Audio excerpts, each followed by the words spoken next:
Mukuro Ikusaba. Mukuro Ikusaba. The 16th student, lying hidden somewhere in this school. The one they call the ultimate despair. Watch out for her.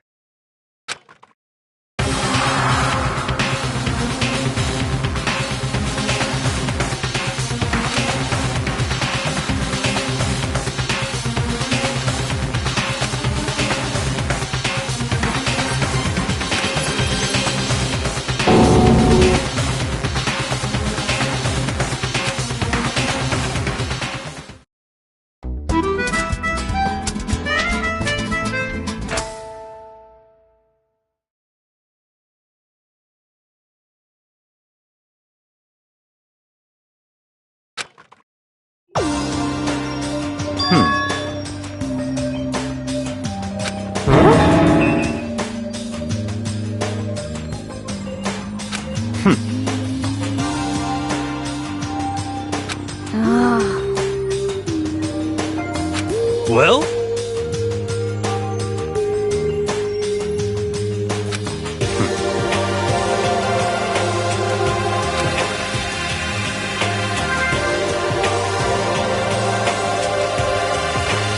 In the name of my family.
What's your deal?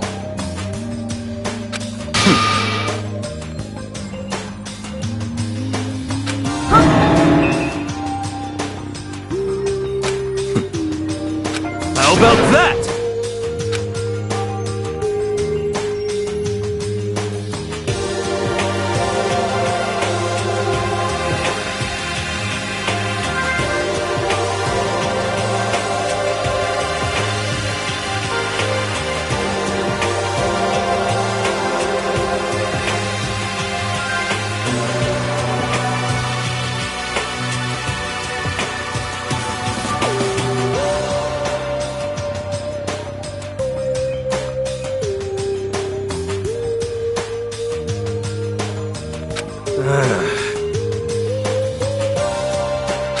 Whew.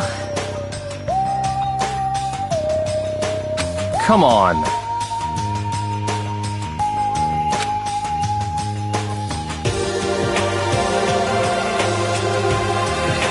Let's go.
Mikuro Ikusaba, the 16th student, lying hidden somewhere in this school.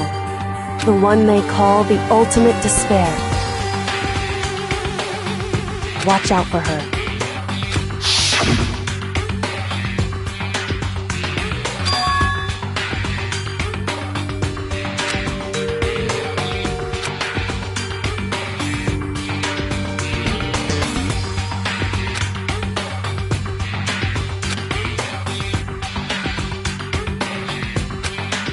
Hey.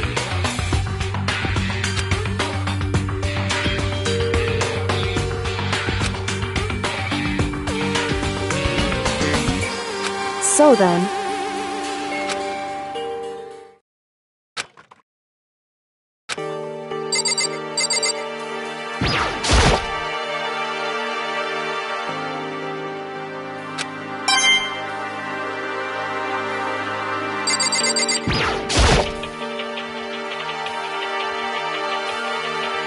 hey.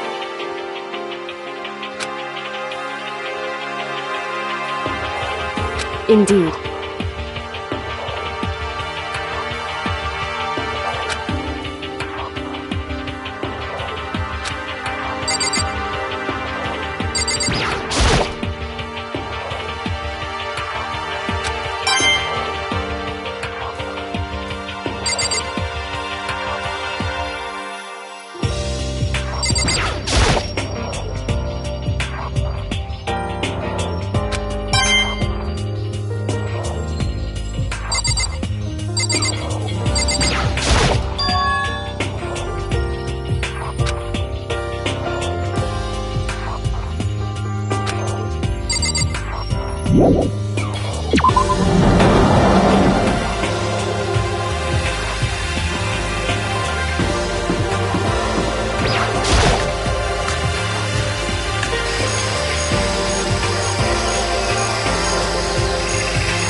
Yo!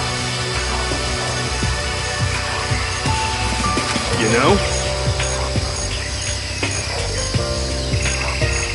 What the heck?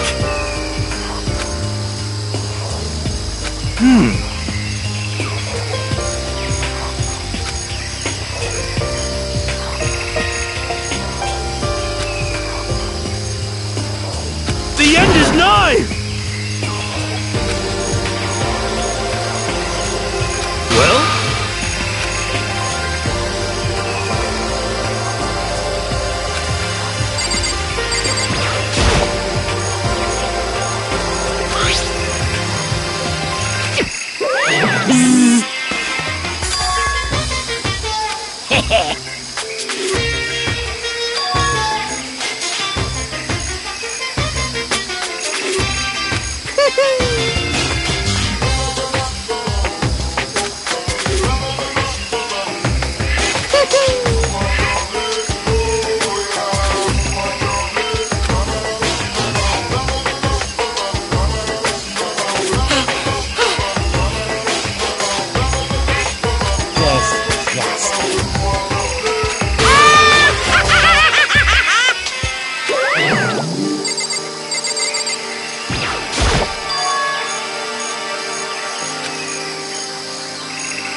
I'm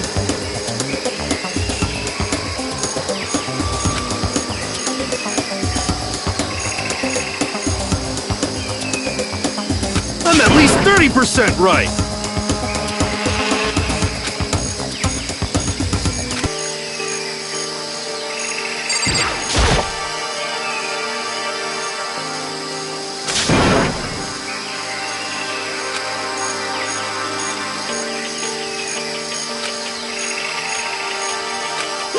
Watch out!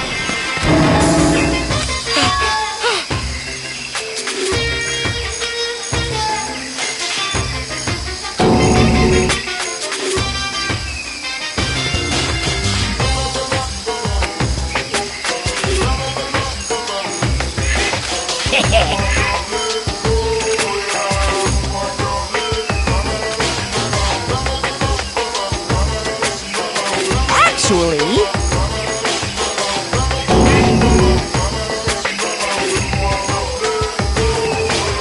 well done!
I see.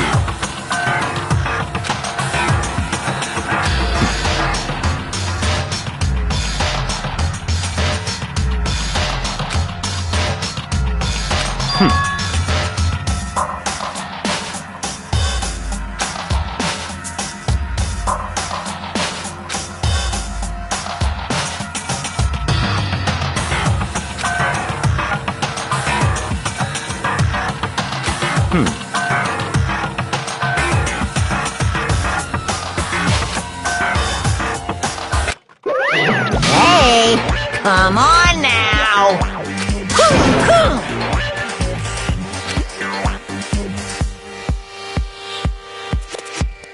Unbelievable. Now then.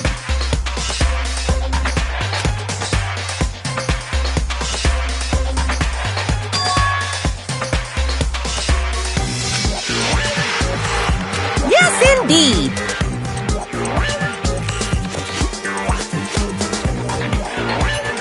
Uh-oh.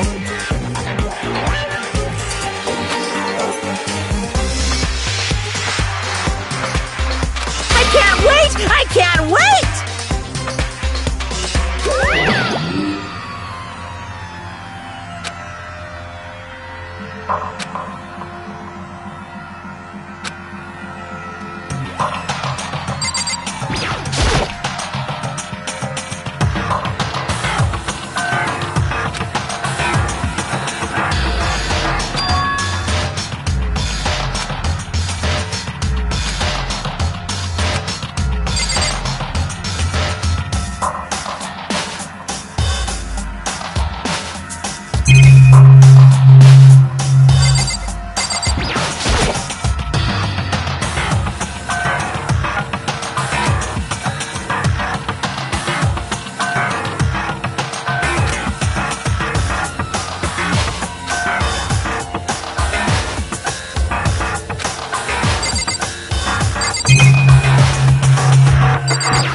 second.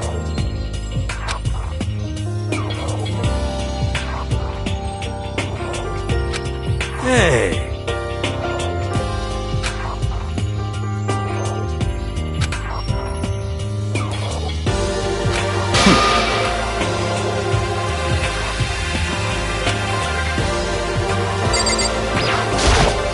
Yeah!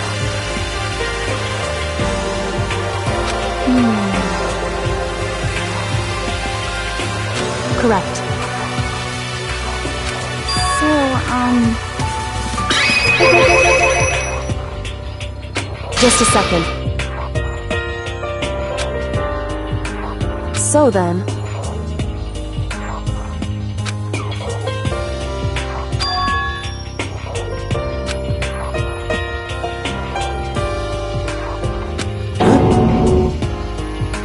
Correct.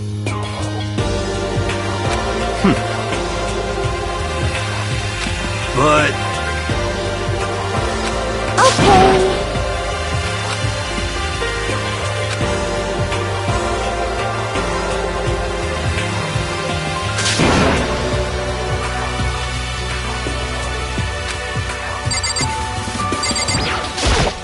Hey,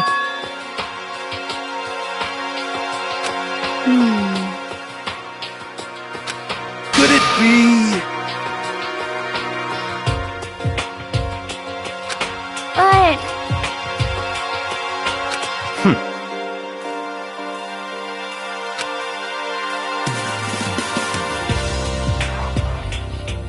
Naturally. well... What?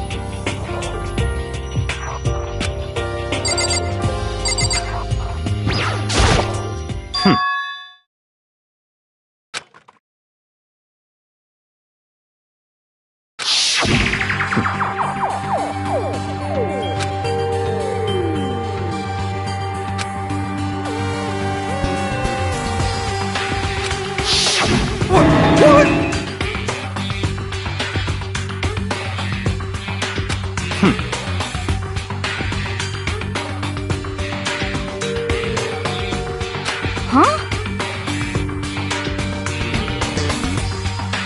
But... So in other words,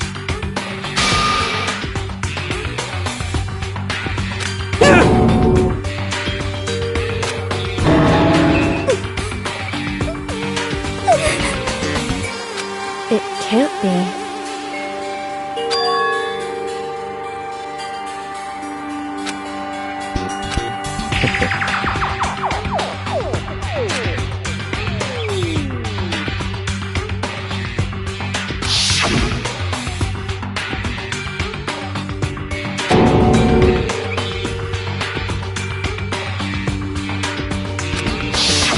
in other words,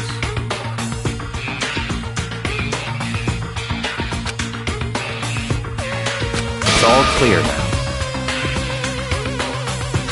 Hey.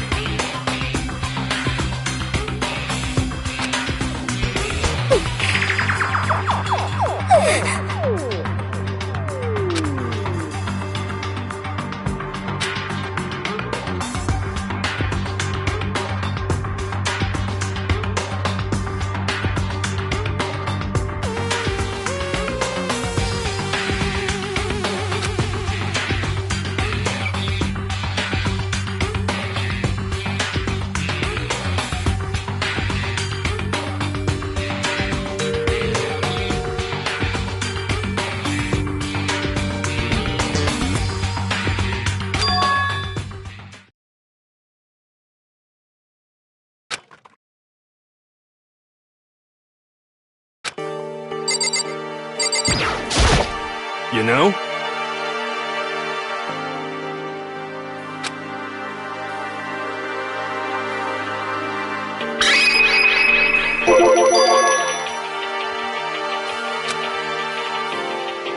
For serious.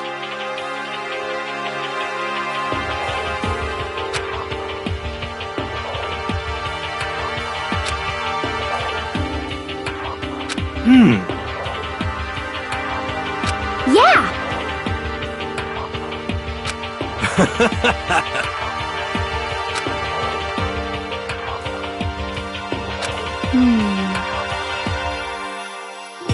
What the heck?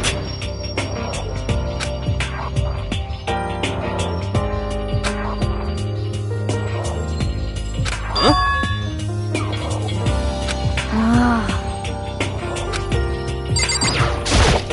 You know?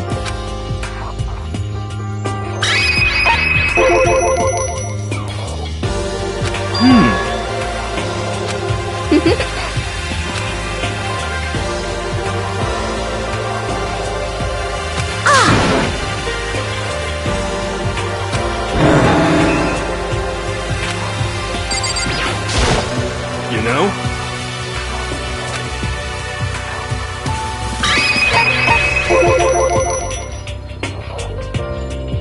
What?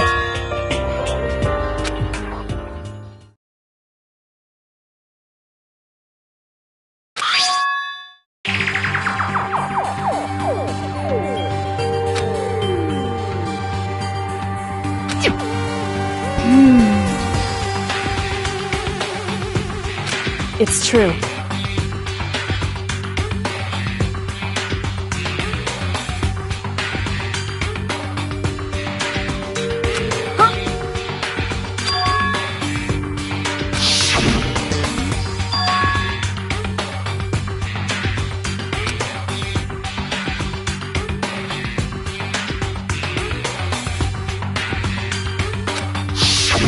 I see.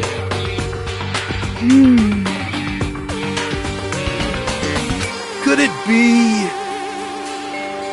Not possible. That's right!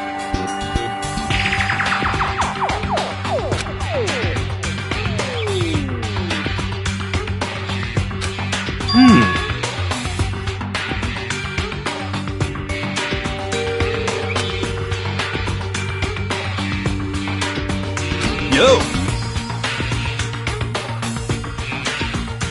Huh? What the heck?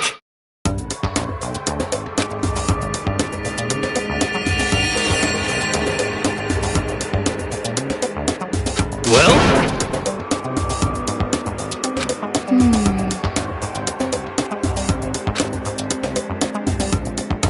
You know?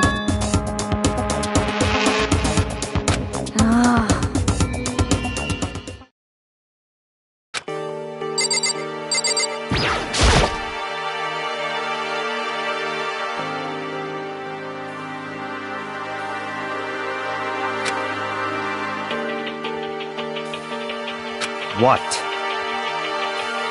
Hey.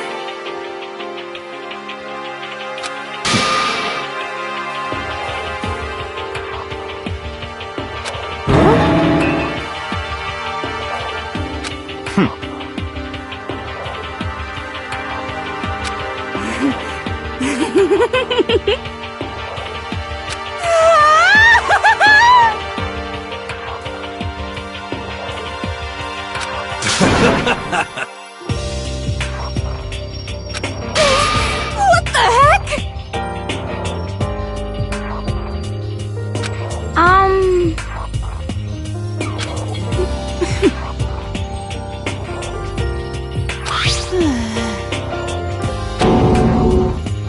Oh! What?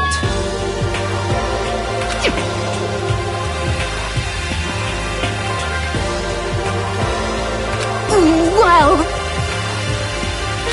Very suspicious.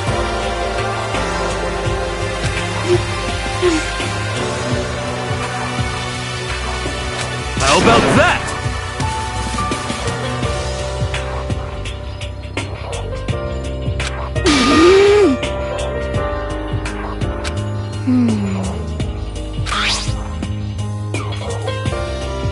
You know? what's your problem? So then,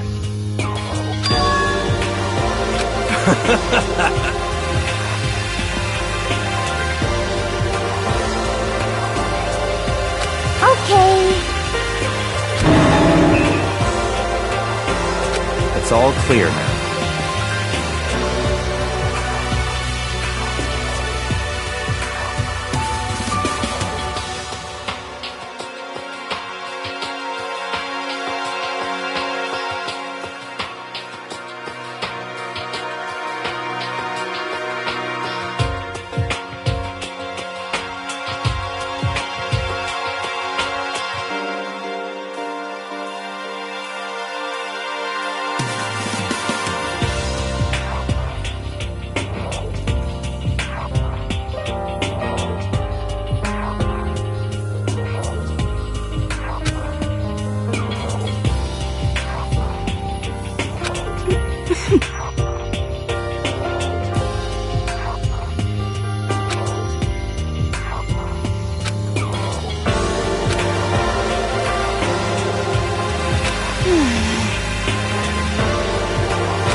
That's fine.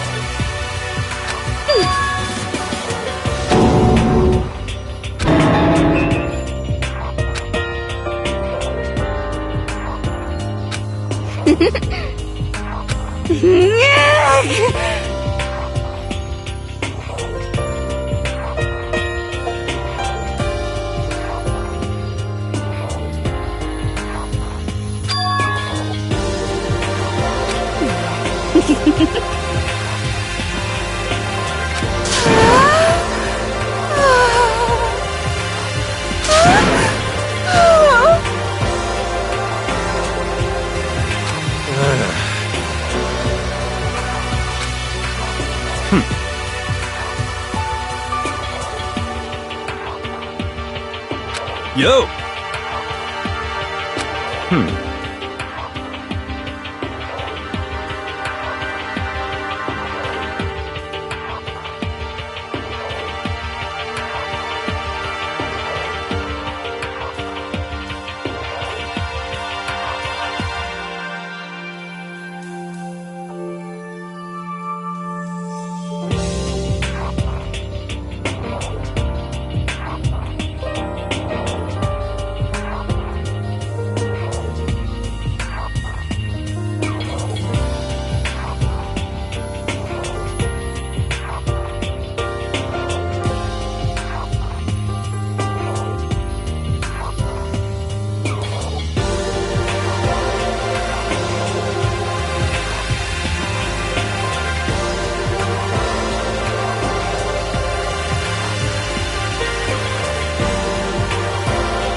No way.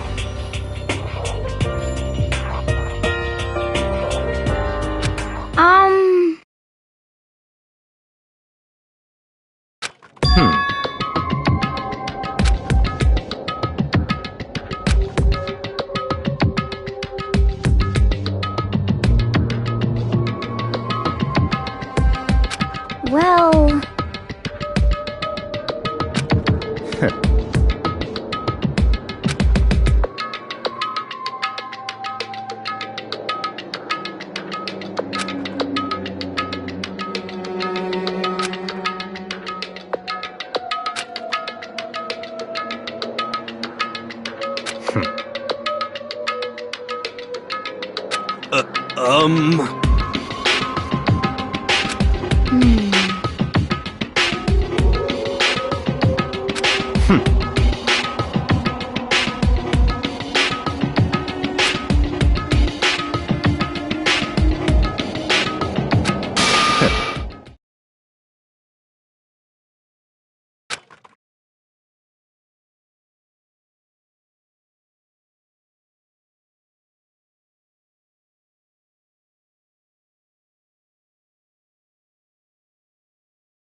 Wrong.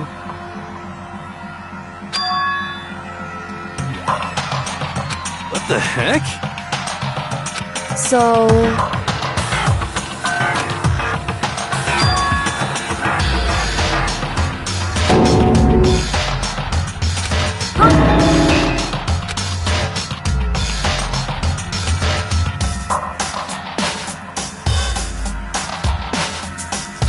What?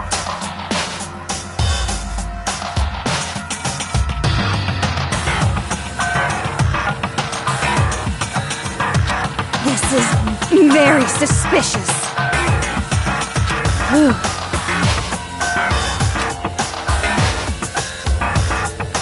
However... What?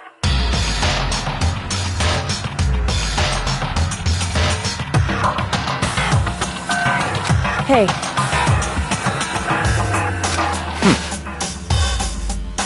It's all clear now.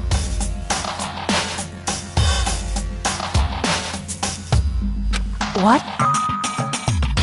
Just give up.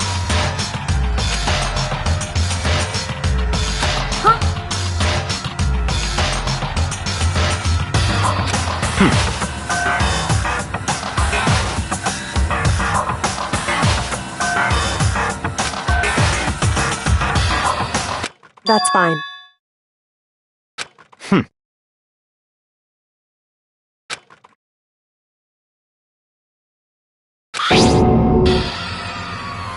It can't be. Because... So,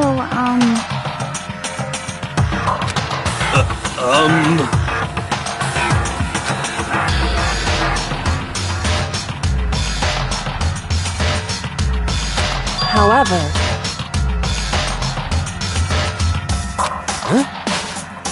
Hey,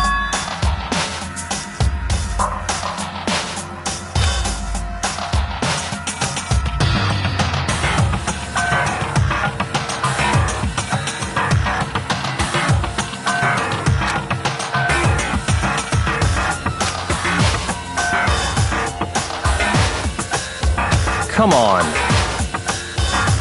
goodbye.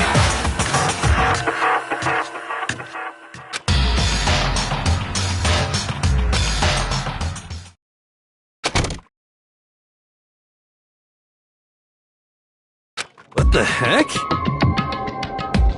but...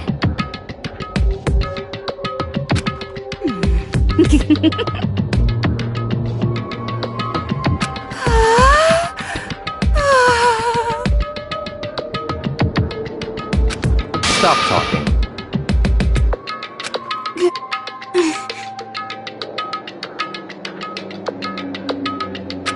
Come on.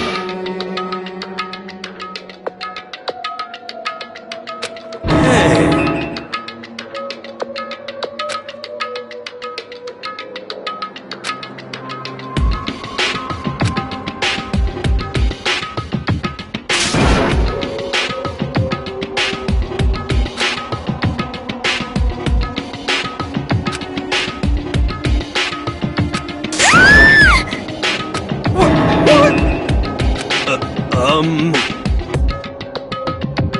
Cause, I mean...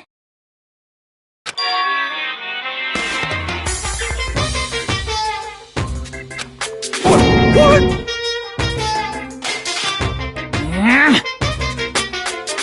Now I'm really angry!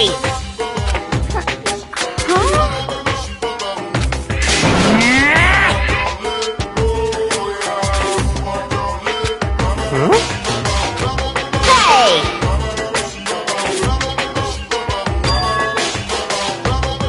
Your teacher had such faith in you, and this is how you repay me?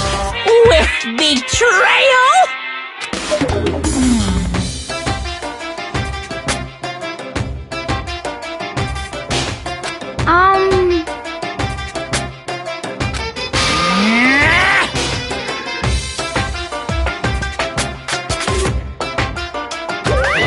What the heck? So,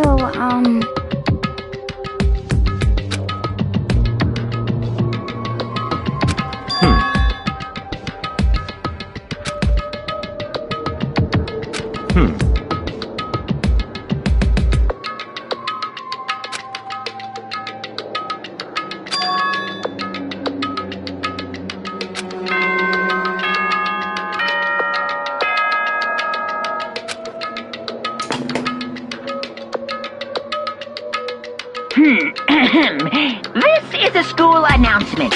It is now 10 p.m. As such, it is officially nighttime. Soon the doors to the dining hall will be locked, and entry at that point is strictly prohibited. Okay then. Sweet dreams, everyone. Good night. Sleep tight. Don't let the bed bugs bite.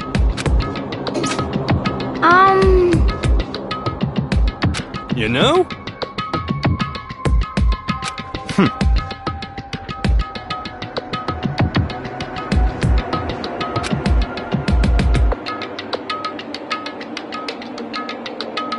well...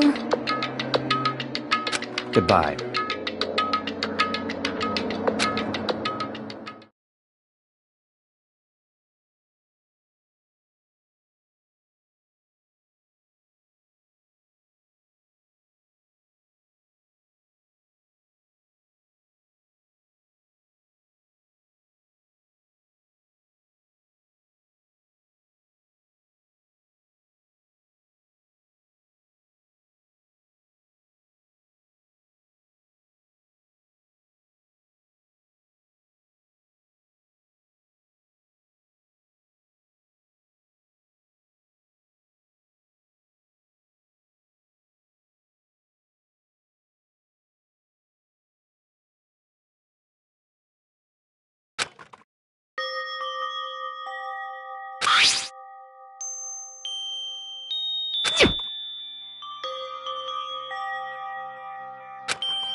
Hey,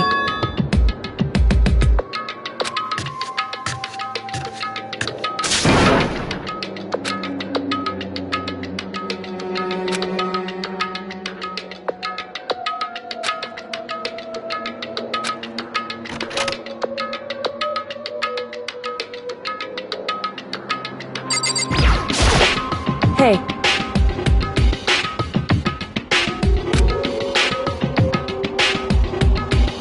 Correct. So then...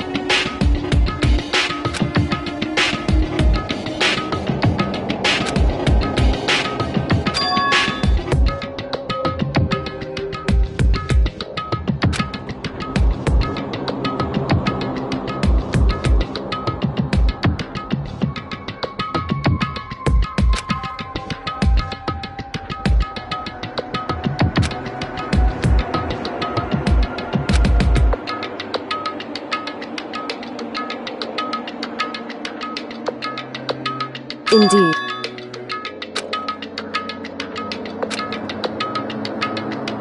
So...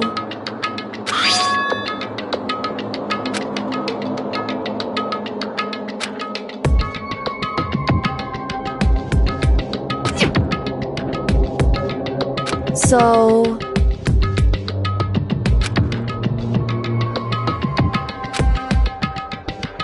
However...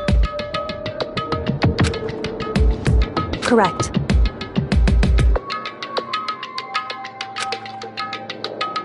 Indeed.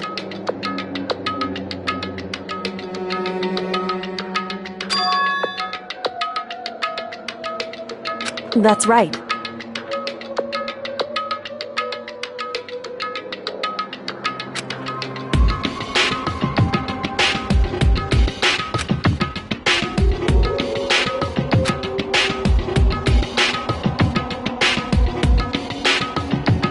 Indeed.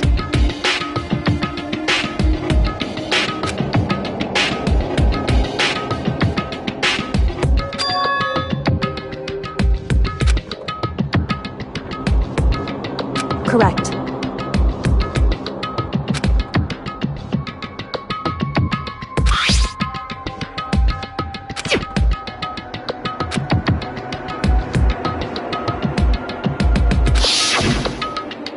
Nukuro Ikusaba, the 16th student, lying hidden somewhere in this school. The one they call the ultimate despair. Watch out for her.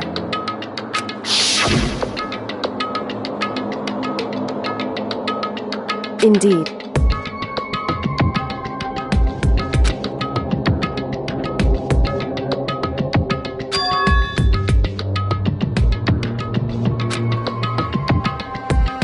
In other words,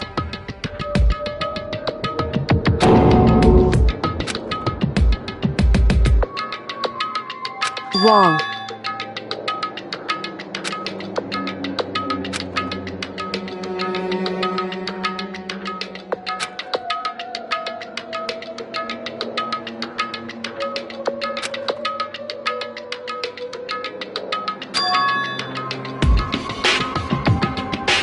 Anyway...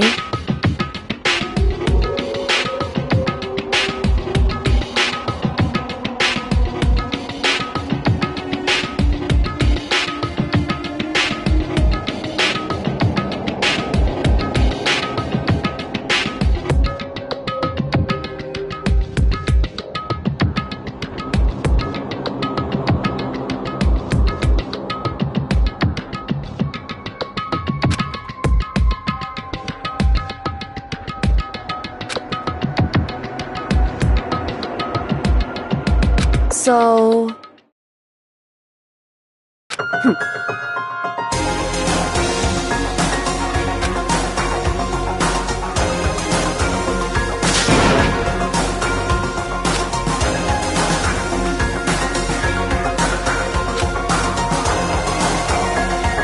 Is that right?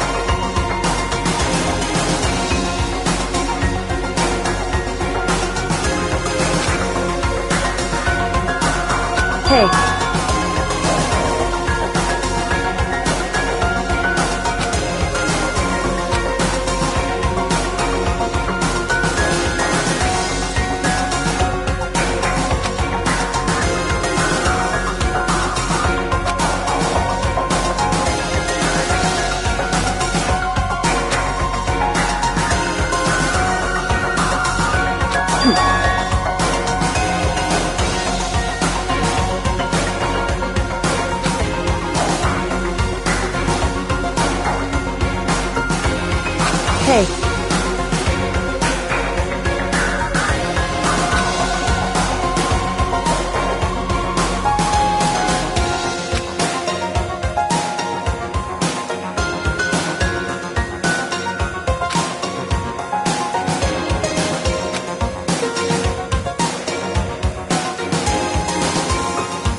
Why is that?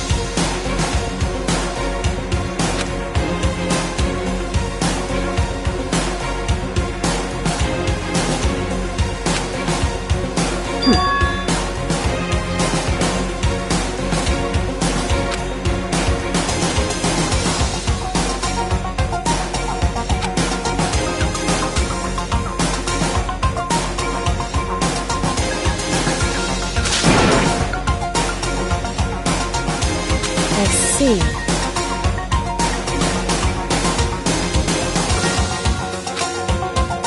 Correct.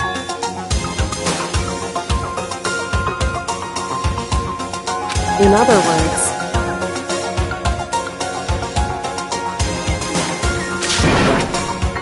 if you spend all your time trying to avoid danger, you'll never move forward. Hey.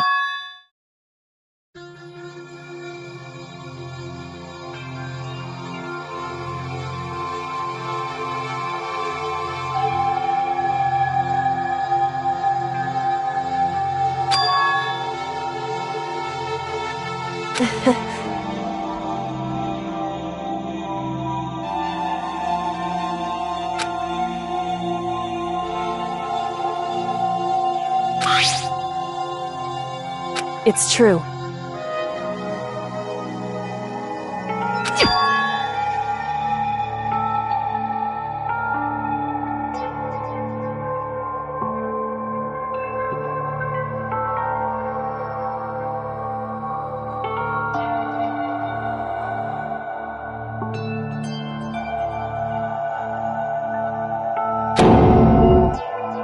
However,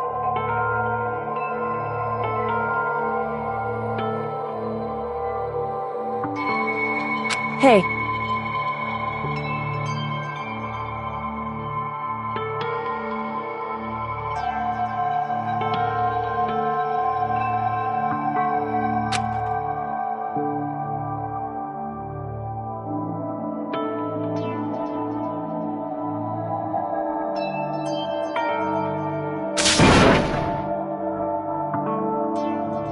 Indeed.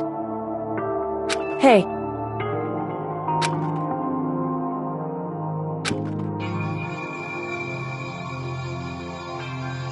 Indeed.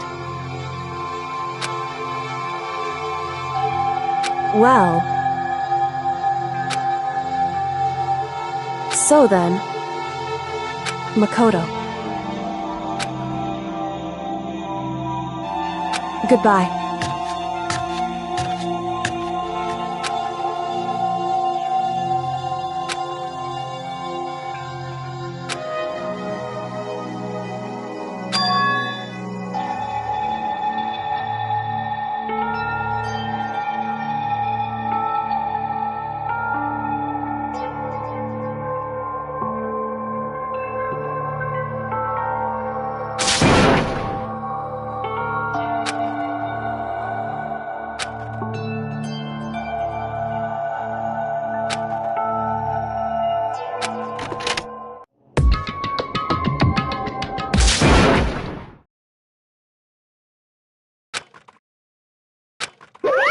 Monokuma appears! Hey! Hey! Most suspicious.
What? Actually... What? My entire existence! This is kinda depressing.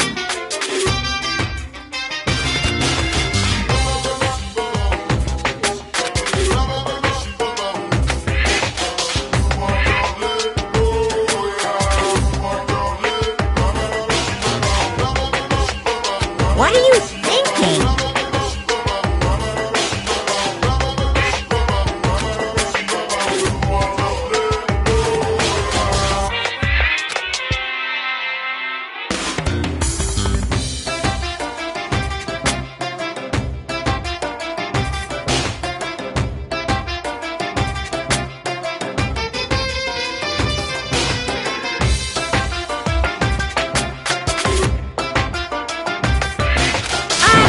Unbelievable.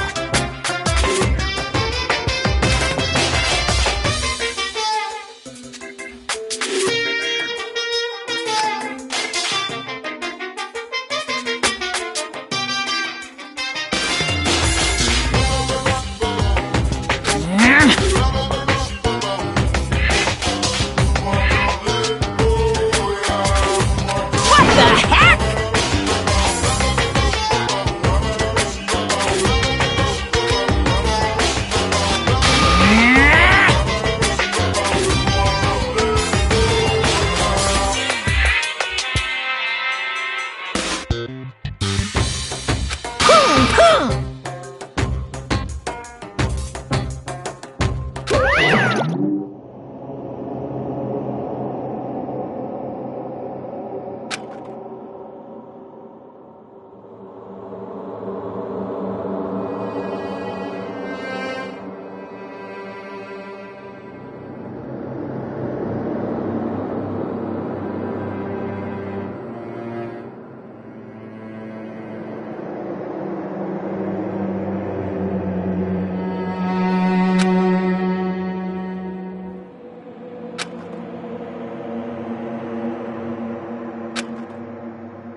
Theater, brought to you by Spike Toonsoft Company Limited.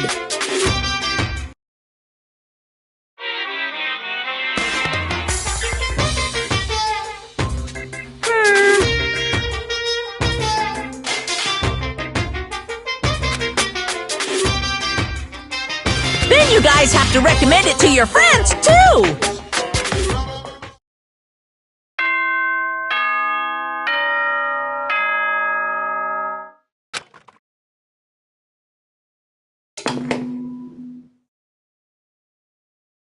Good morning, everyone!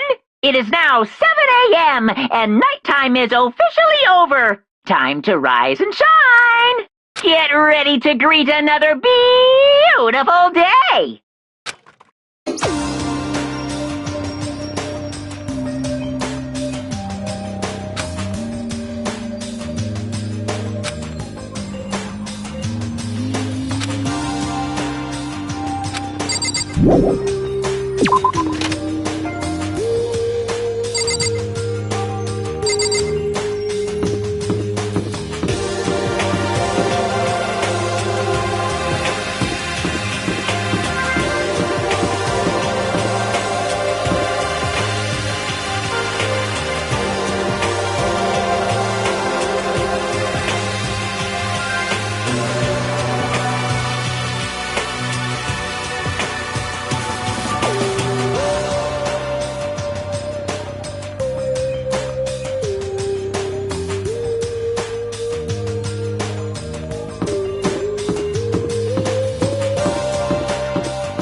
problem?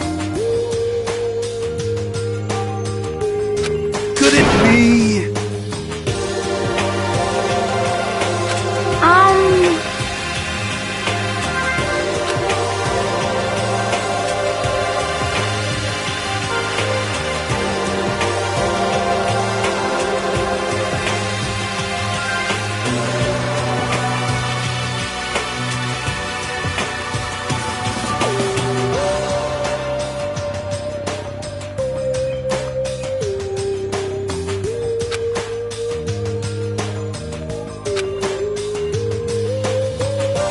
Very strange.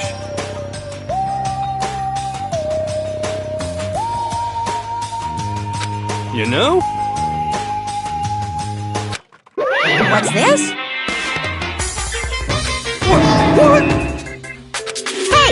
Hey! Ooh! What?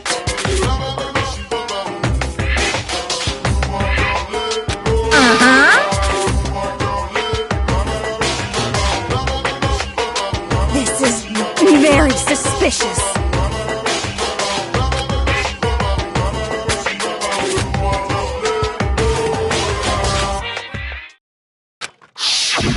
Hey,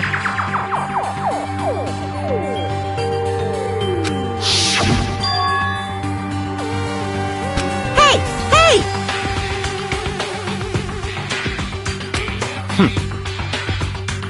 What the heck? What the heck?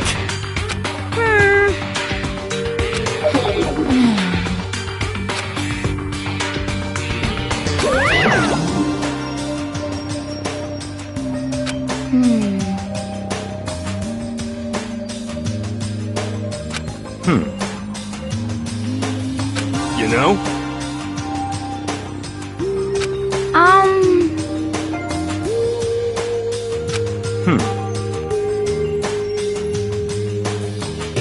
Very suspicious. Yeah, totally.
then.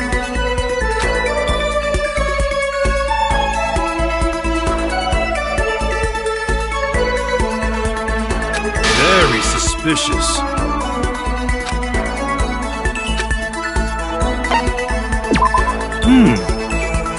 It's not like some occult mystery.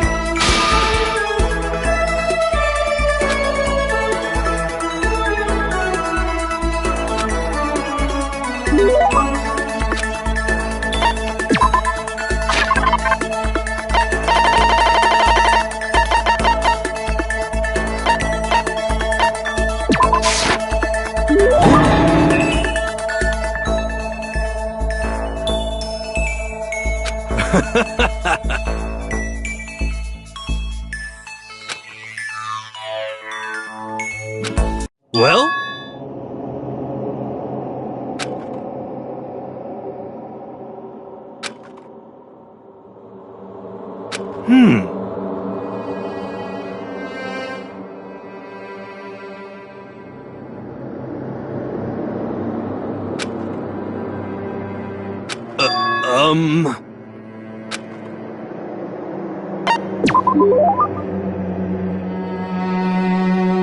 You know?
How about that?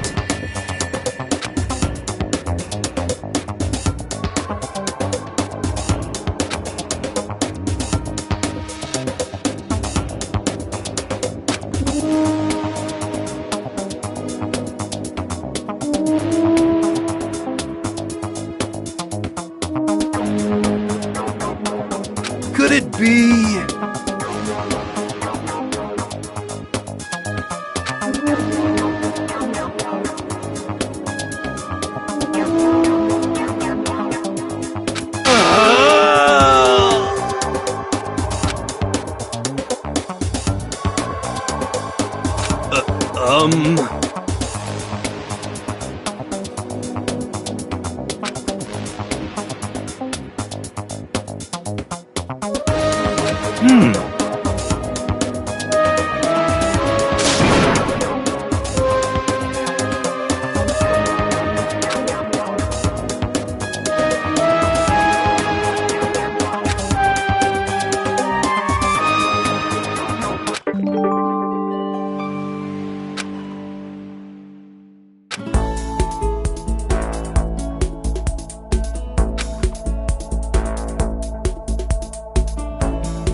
That's fine.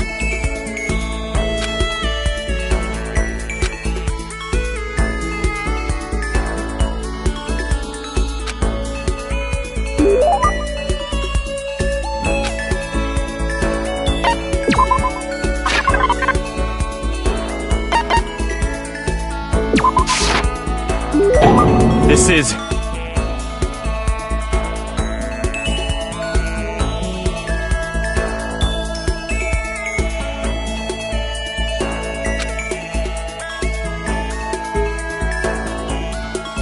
Naturally.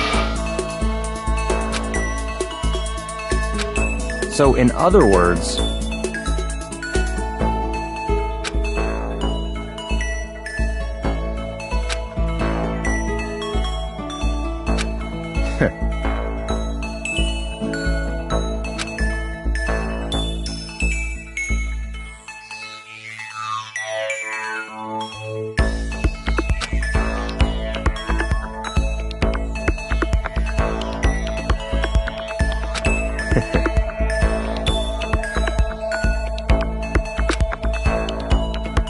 Naturally.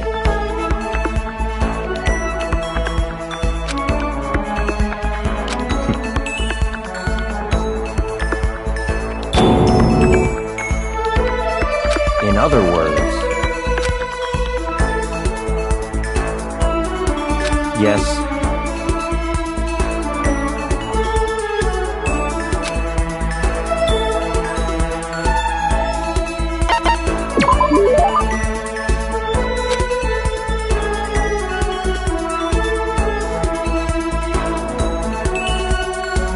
That's right.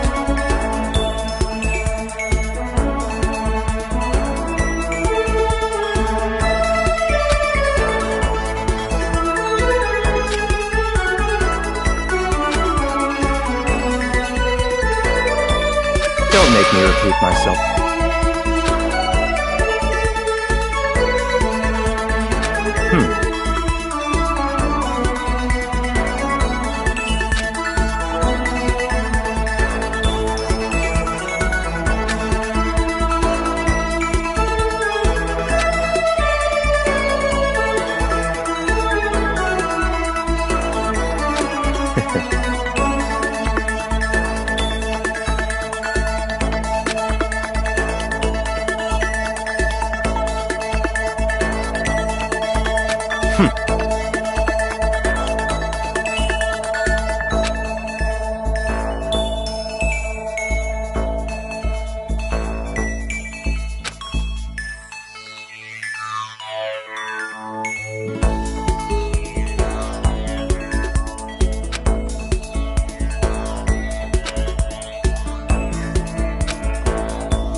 I understand.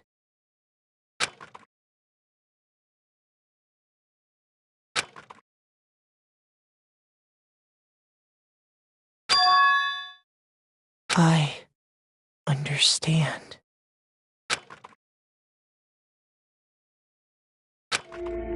I understand. I should understand everything. My goal isn't to get out of here. It's to stay here.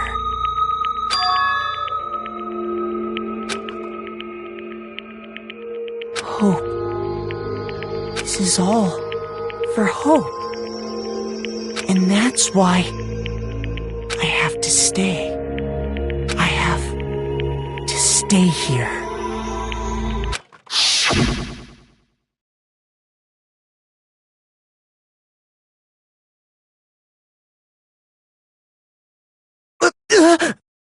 My dream just now. What? So strange. Huh?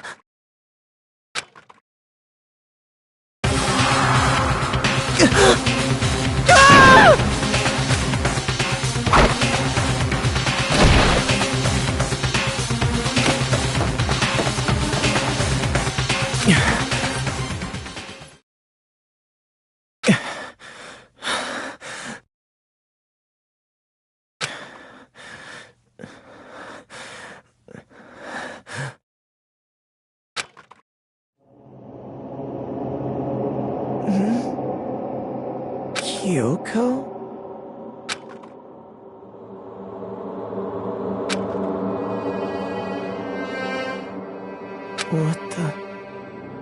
What did you...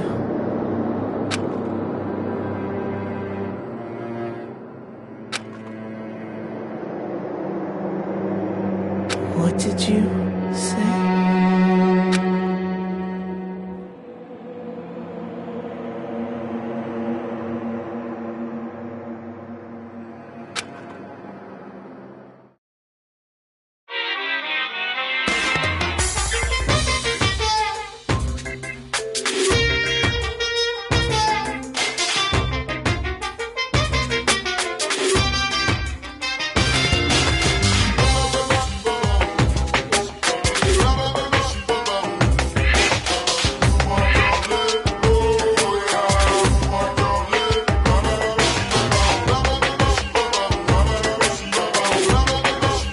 If the world were like that, I'd consider that pretty damn abnormal.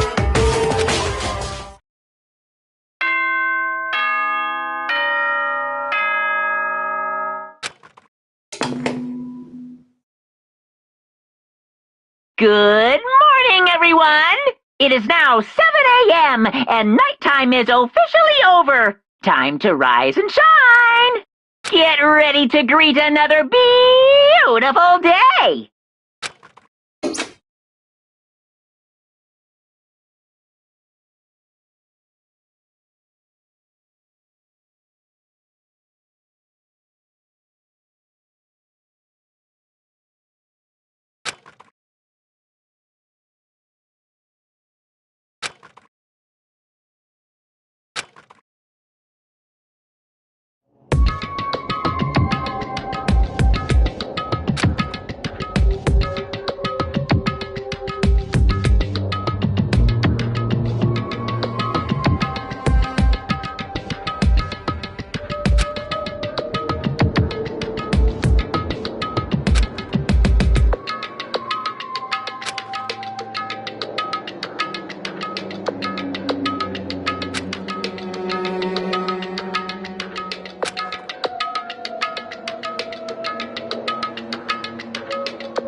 Makoto?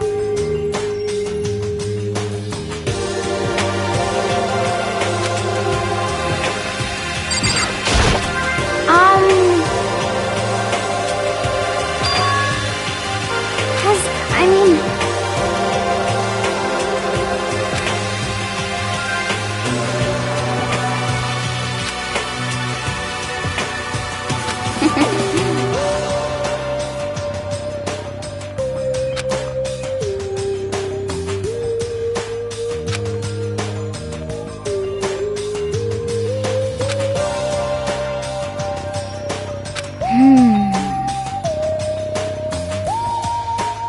Okay.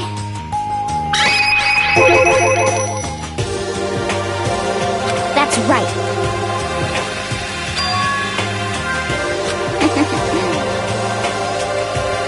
Okay.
Huh?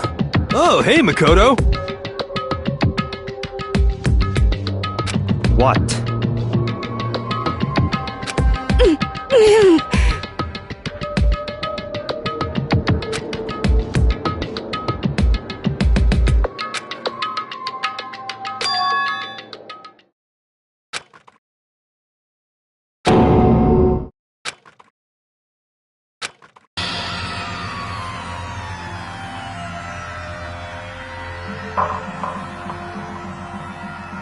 What are you doing?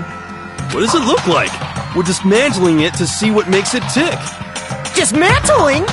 But I mean, that's Monokuma you're messing with, right? Yeah, that's right. She's not even phased.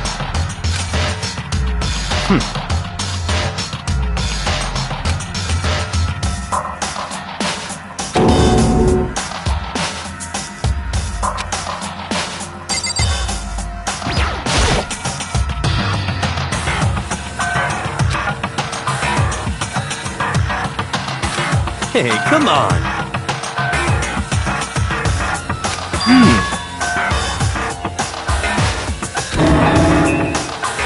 What?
So, in other words,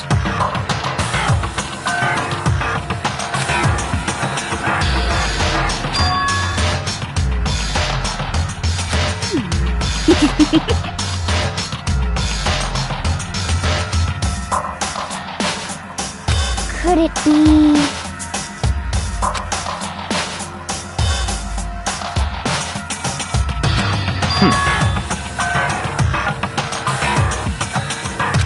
Hey.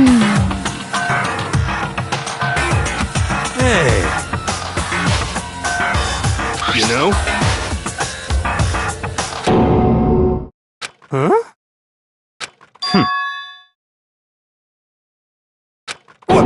What?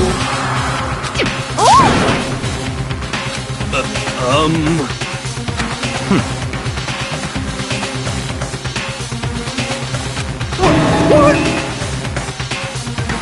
Just a second. Yeah!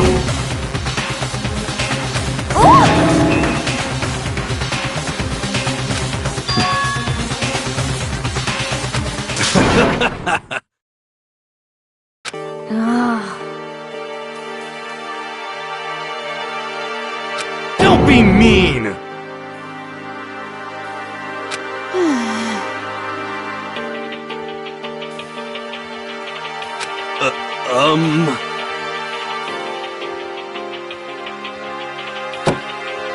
Well?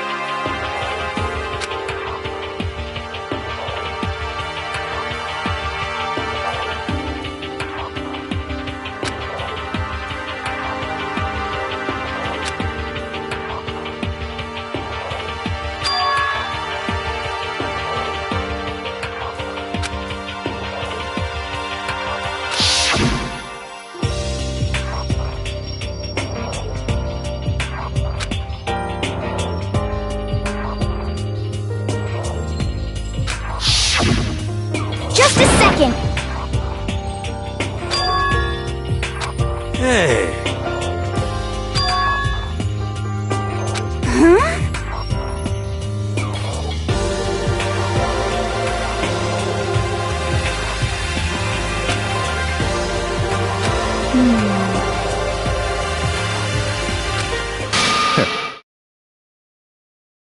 It's all clear now. Naturally.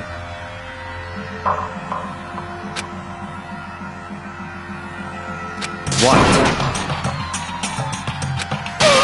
What the heck? Such ignorance. But Come on.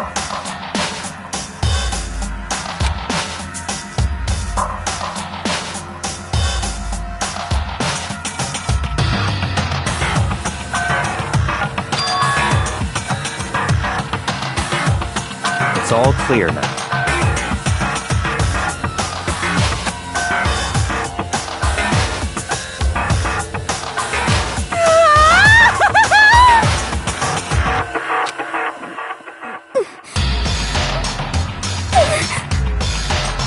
How about that?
but...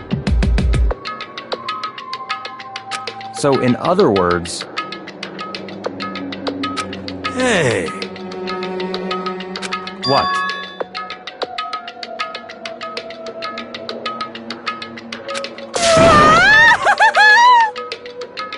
I mean... What the heck? Okay. Actually...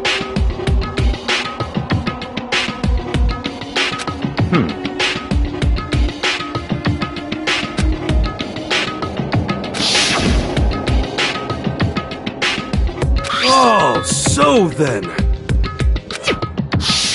I see.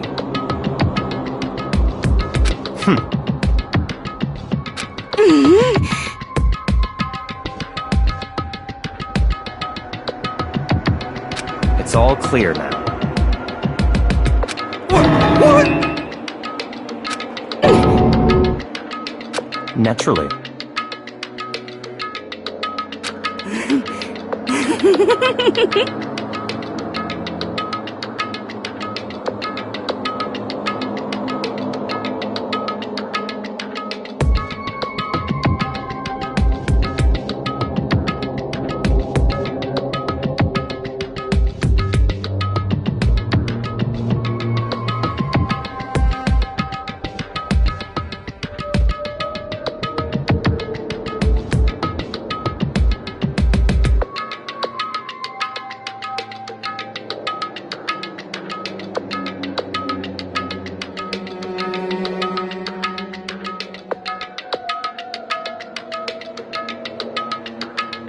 What?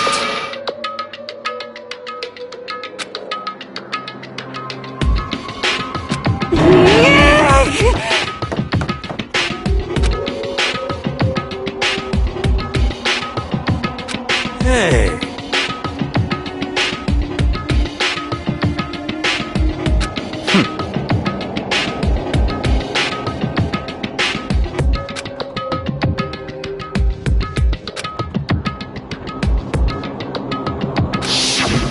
If you spend all your time trying to avoid danger, you'll never move forward.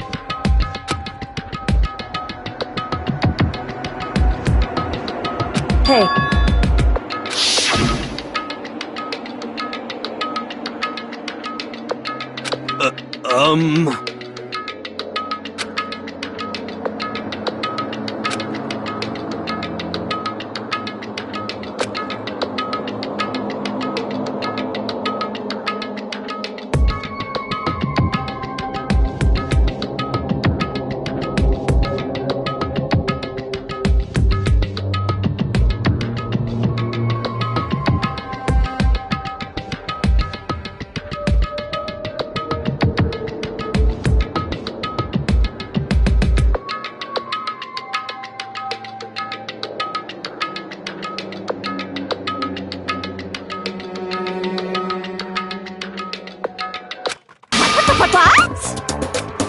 What? You called for me and so I appeared.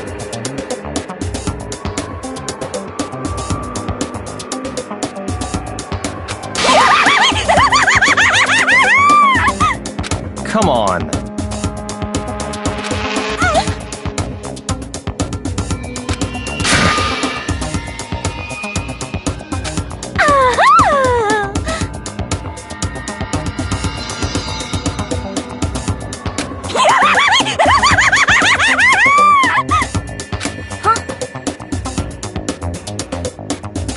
Give it a rest!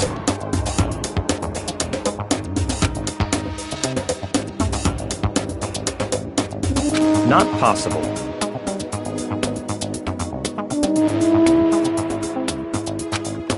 Yes, yes. I see.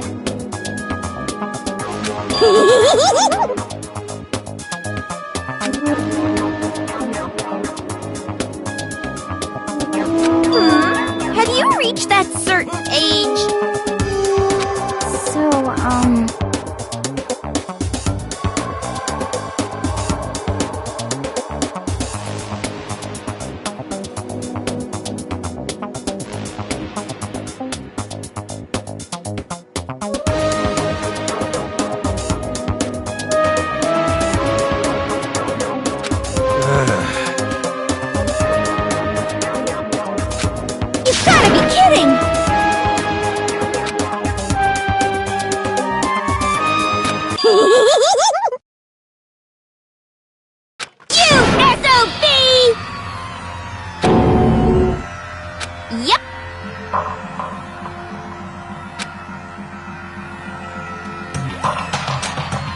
What did you say?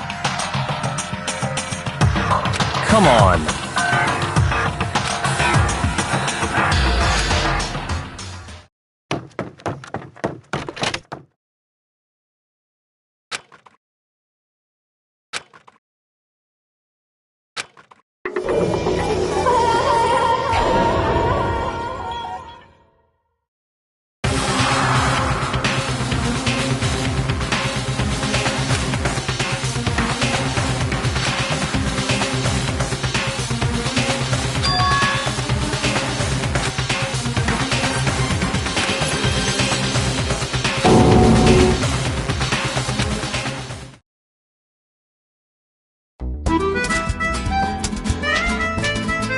Danganronpa.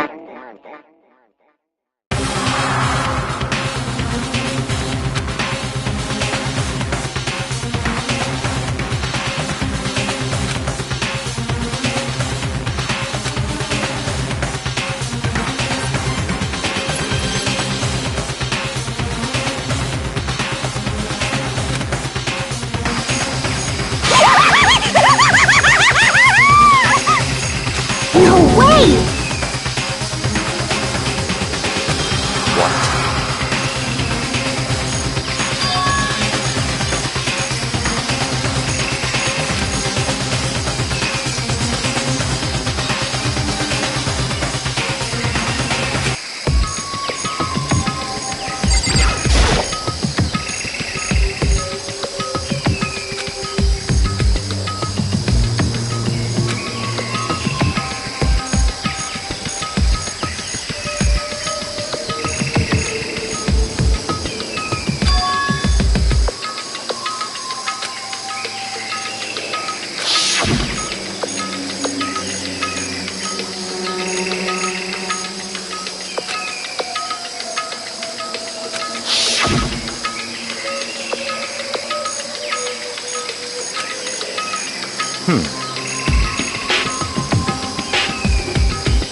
Well...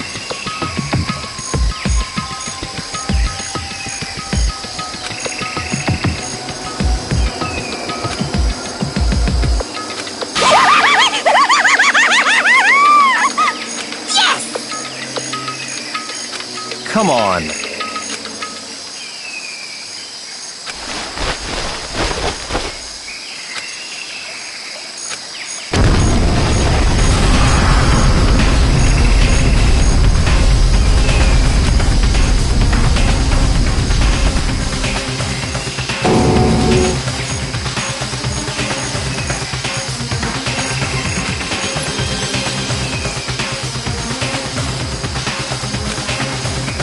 Come on.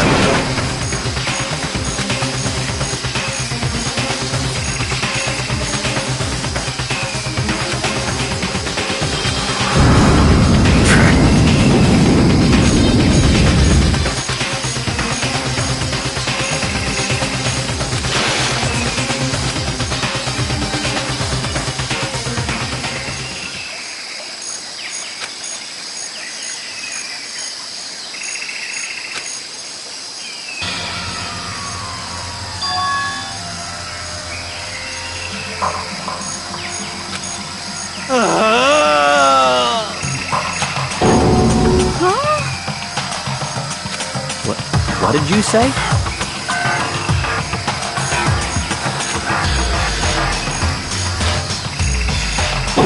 What?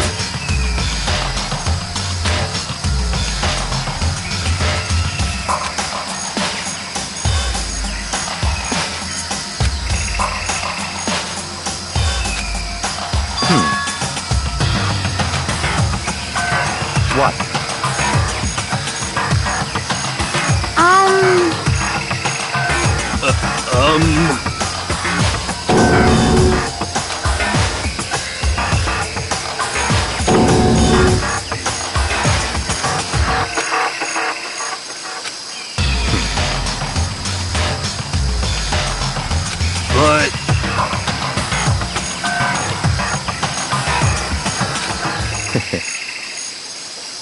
In other words,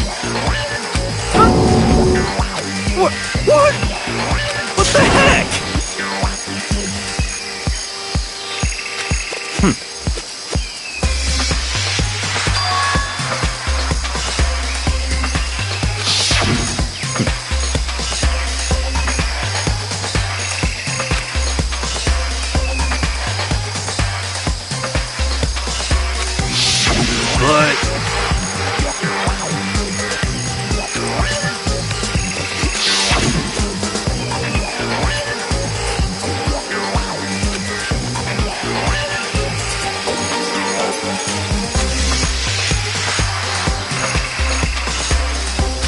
But what the heck?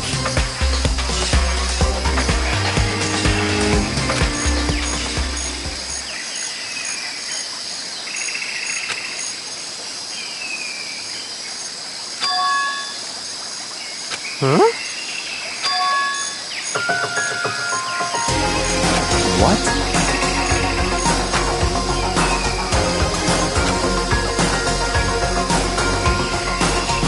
What?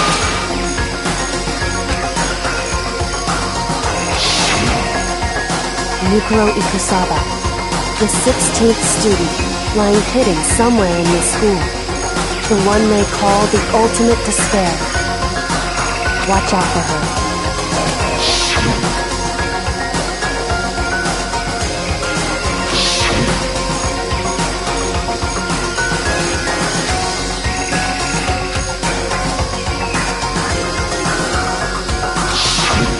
I see.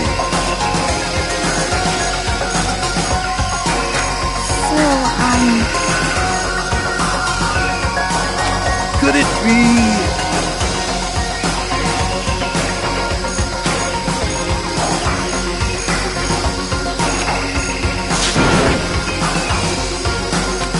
What the heck?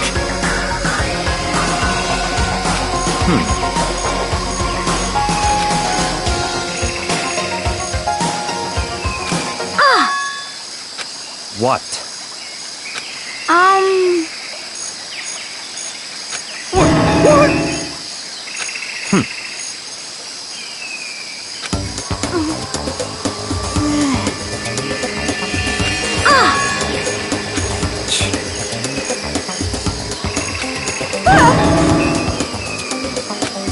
Stop talking.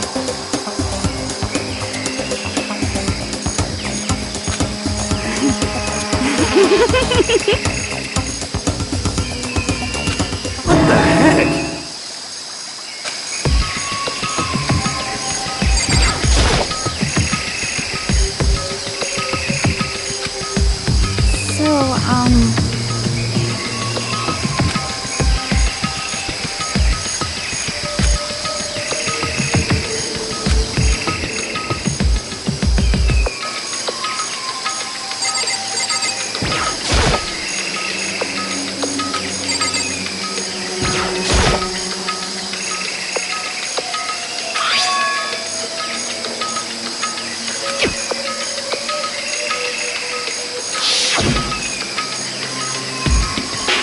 So...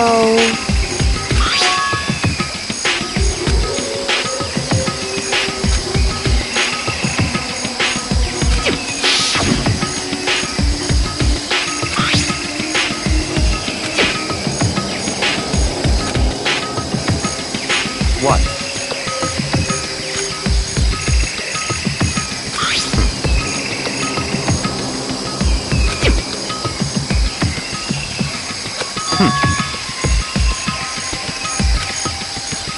I see. So, in other words,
In other words,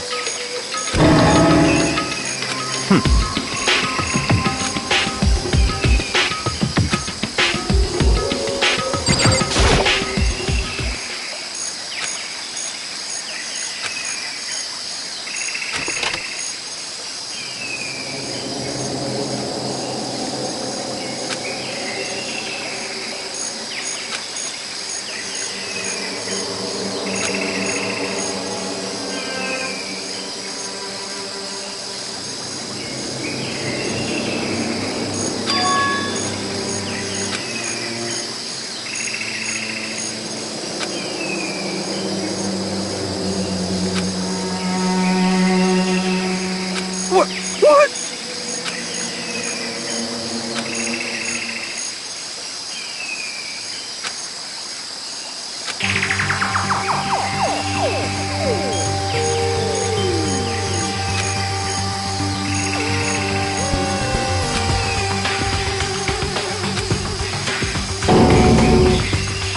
what?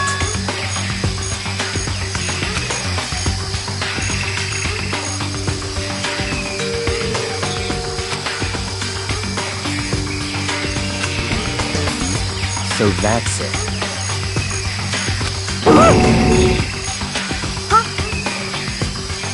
It's all clear now.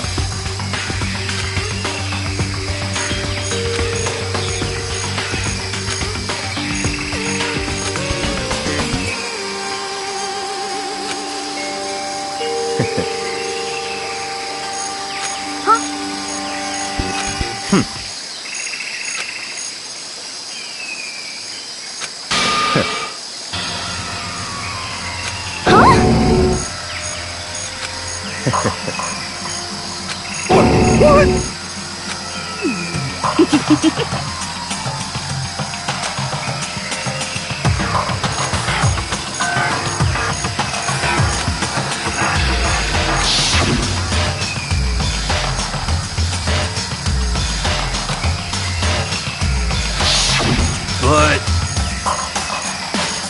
Woo! How about that? That's enough.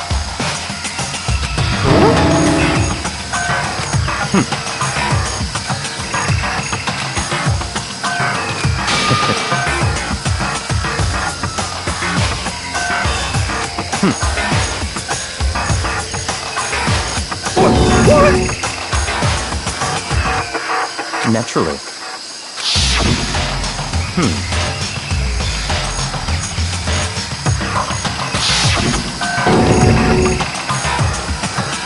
But... Such ignorance. I'm telling you!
How about that?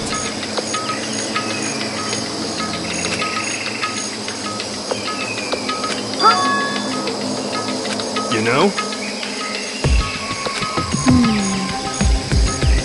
Okay. You know?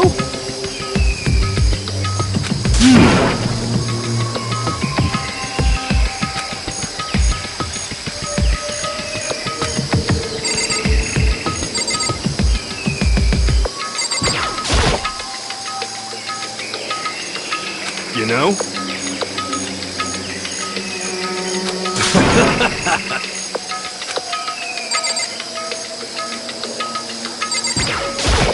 What's your problem?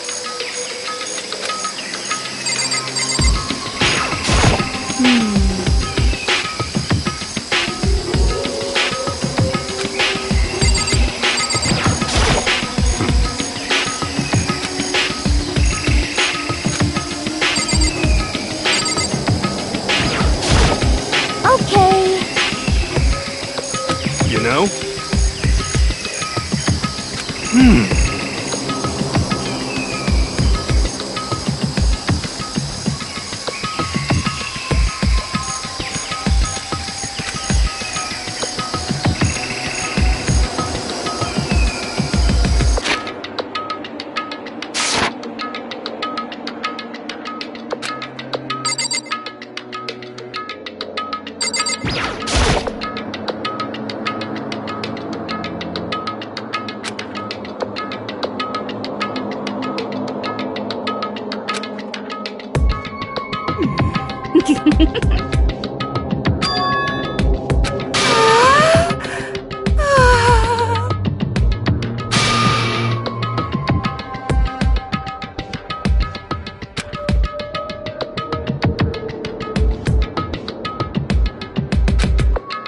You know? Huh?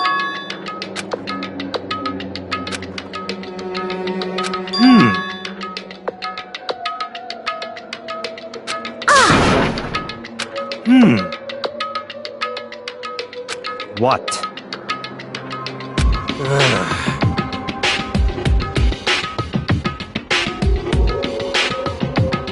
What the heck?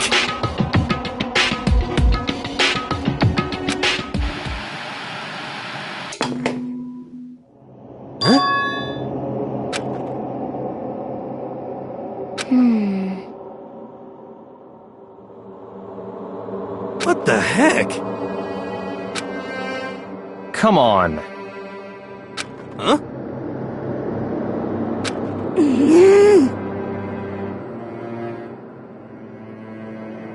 But...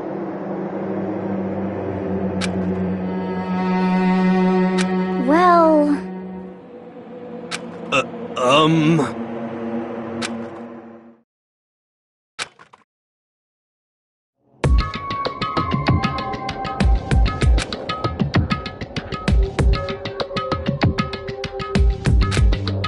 What the heck? Could it be... Actually...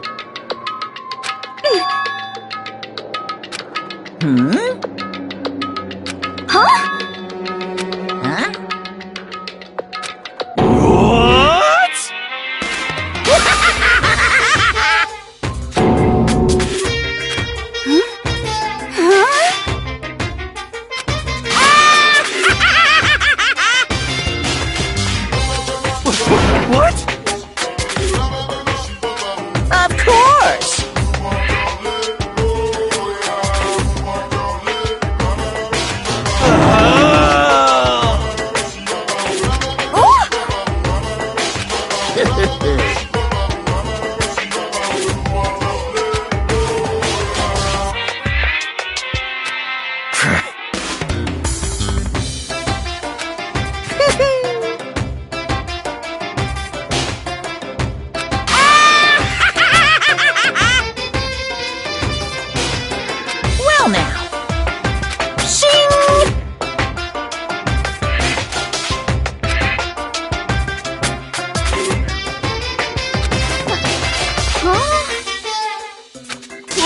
Let me out of here!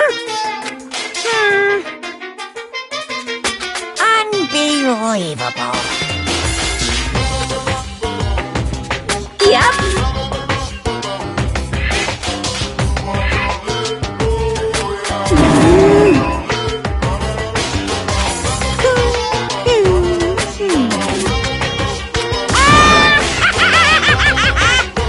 Well now. Hey,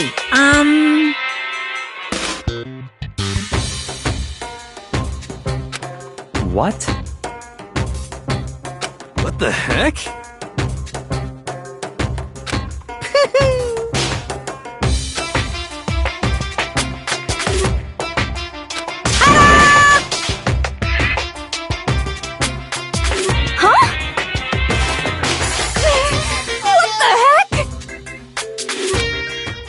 Unbelievable.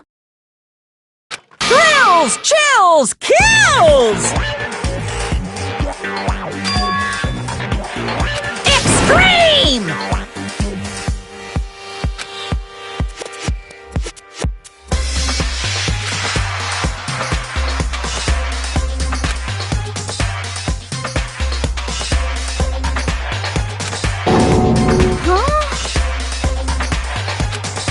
That's...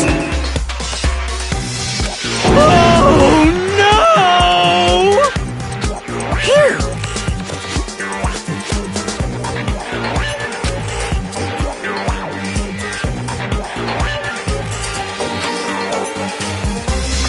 Of course!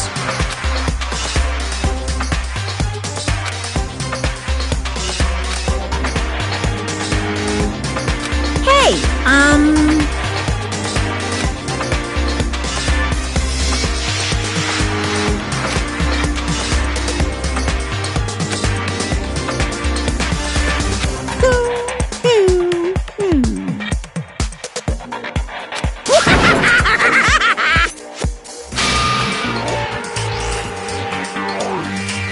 what are you saying?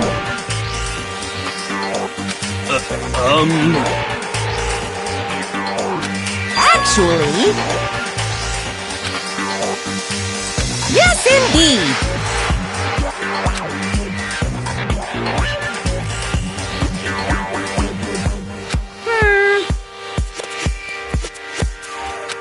This can't be!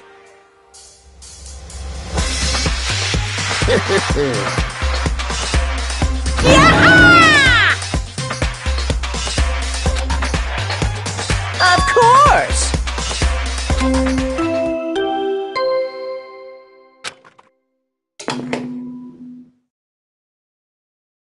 A body has been discovered! After a certain amount of time, which you may use however you like, the class trial will begin.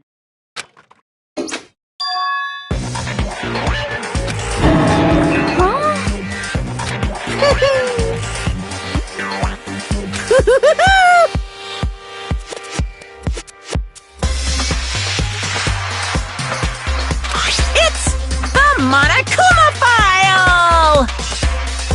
Heart-pounding excitement! I can't wait! I can't wait!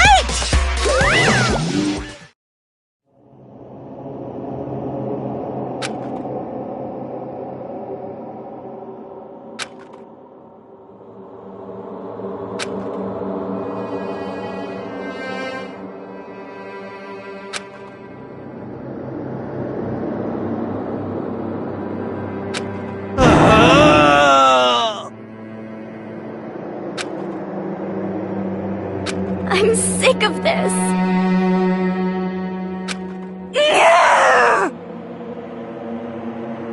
Stop talking.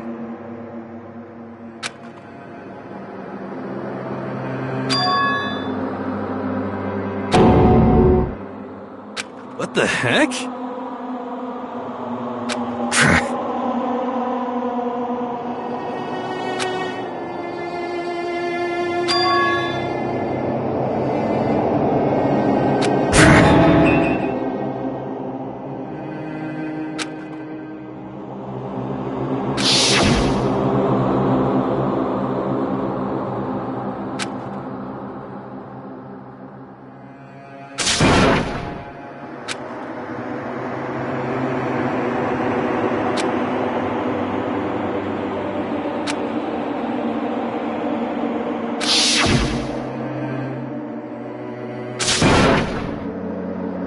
quiet.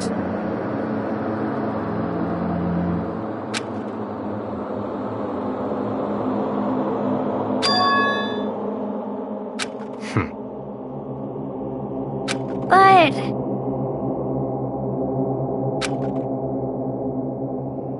That's right.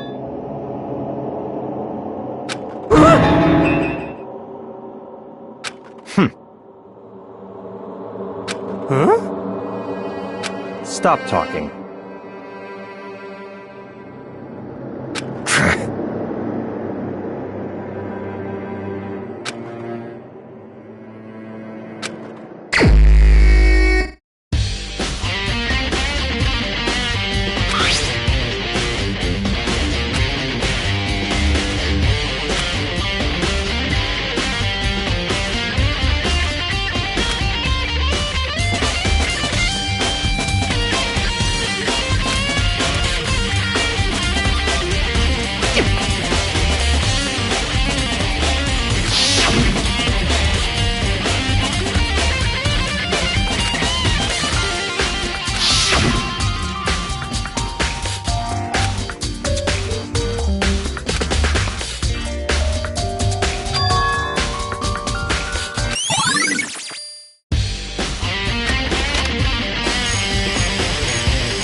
So, in other words,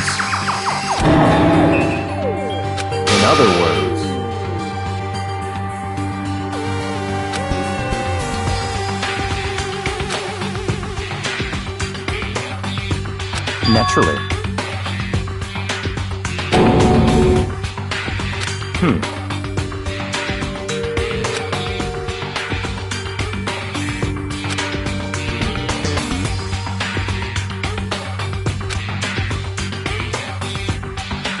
In other words,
That's right.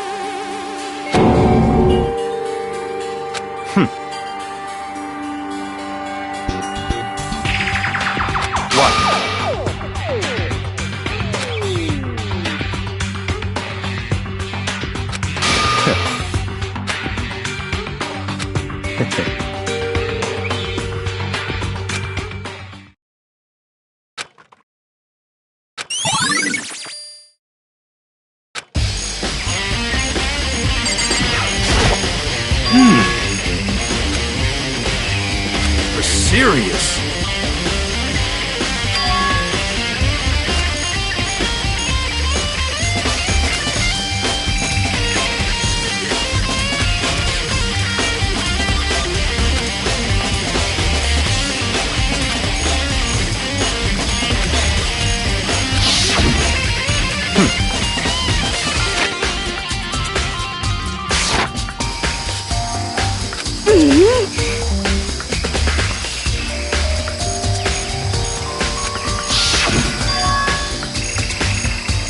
You know?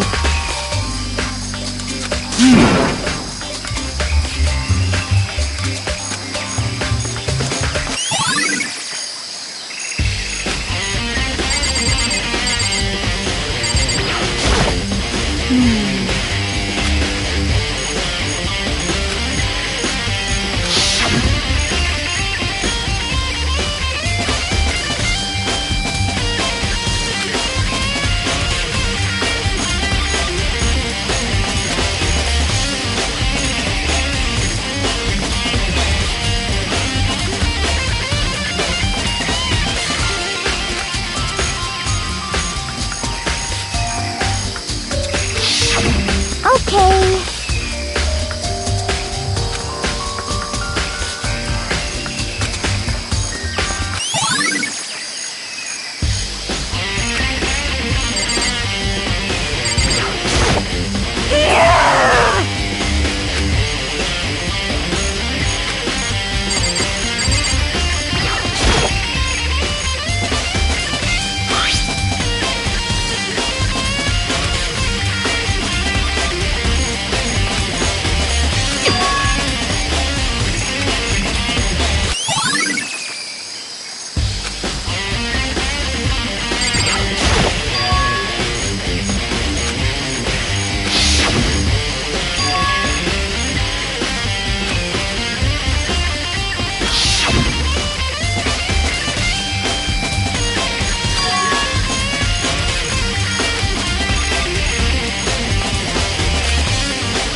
Yo!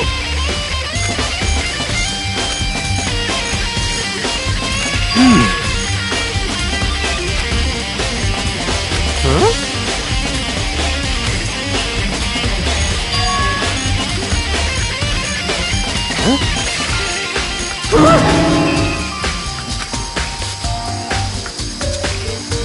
But...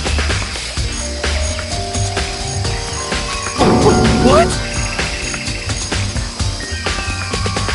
Conspiracy!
It's all clear now. What? Just give up.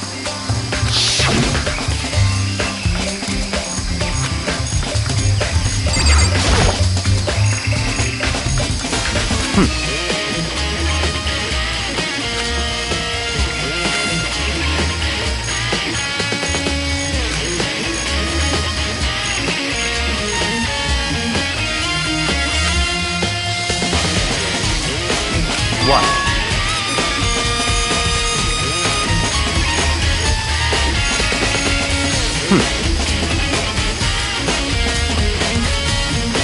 Goodbye.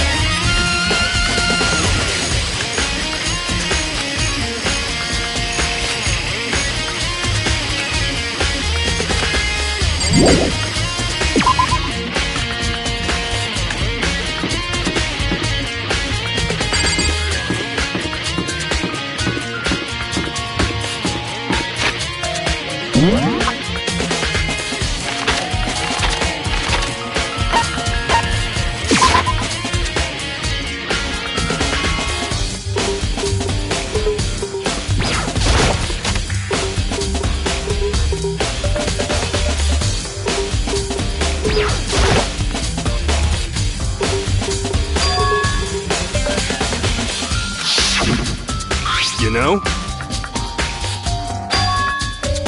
Huh?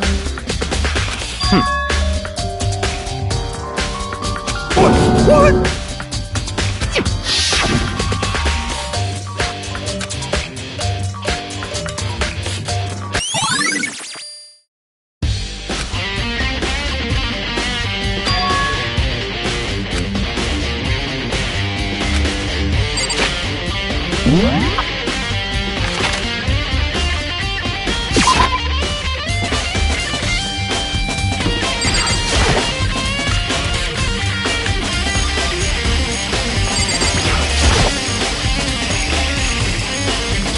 Let's go.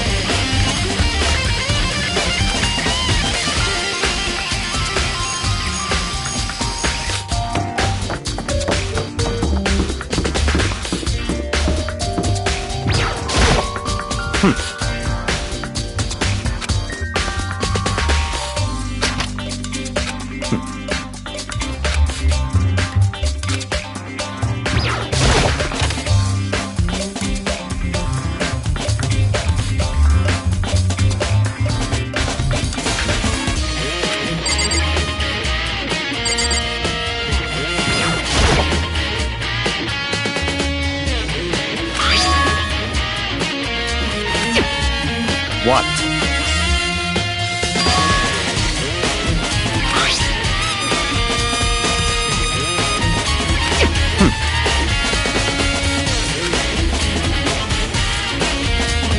It's certainly possible.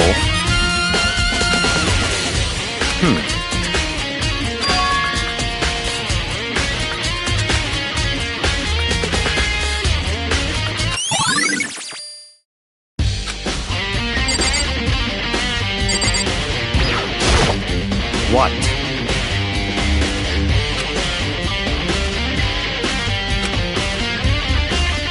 Come on!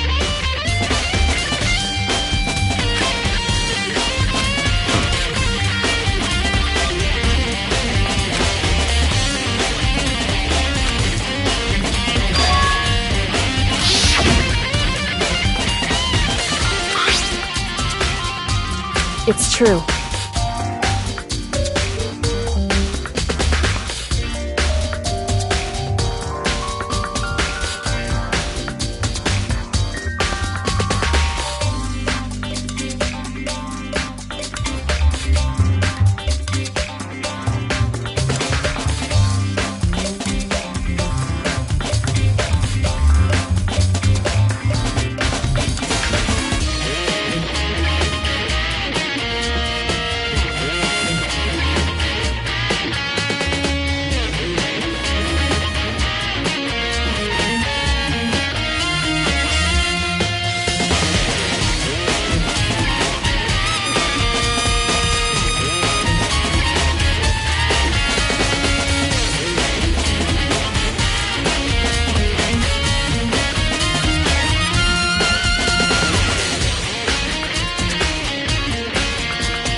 Interesting.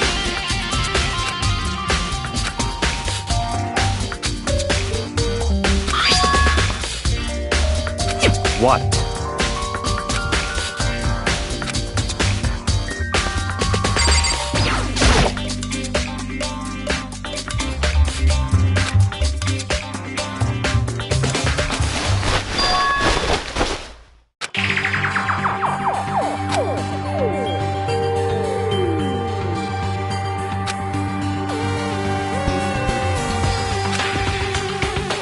I see.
I see.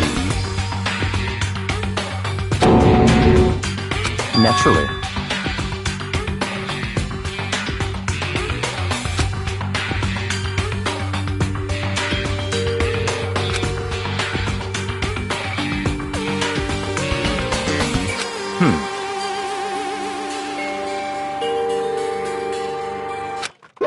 Found it!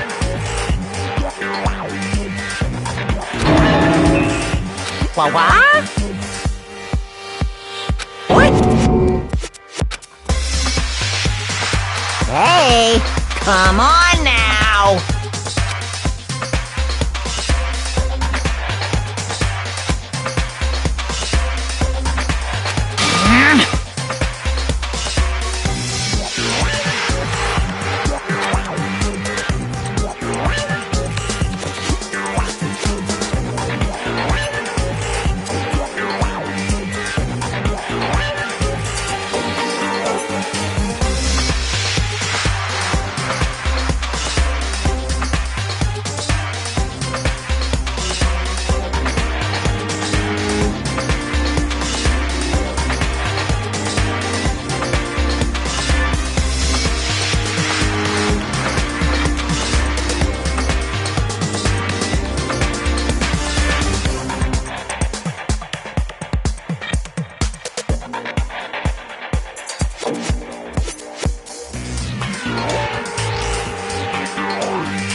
What?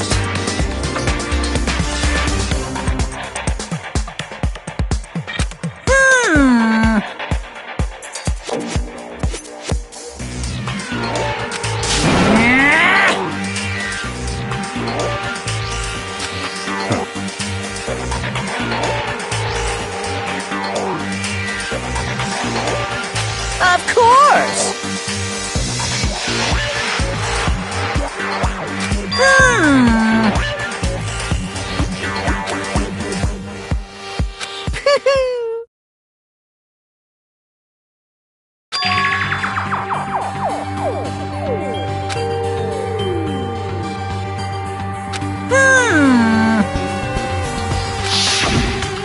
Hey,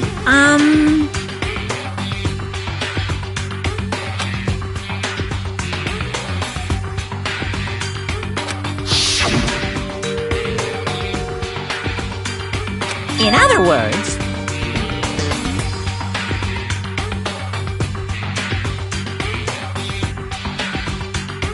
yes, indeed.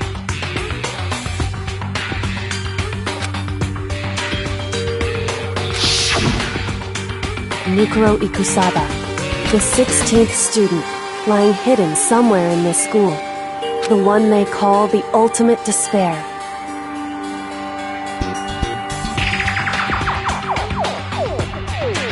Watch out for her.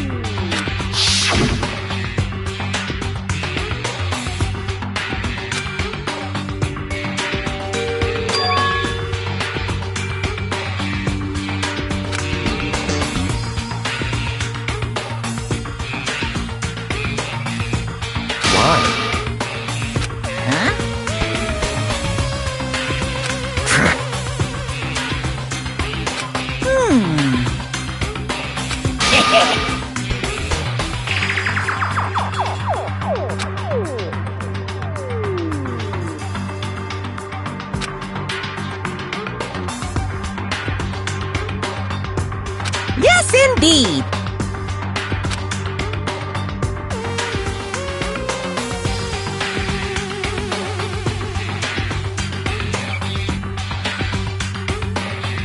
Well, now.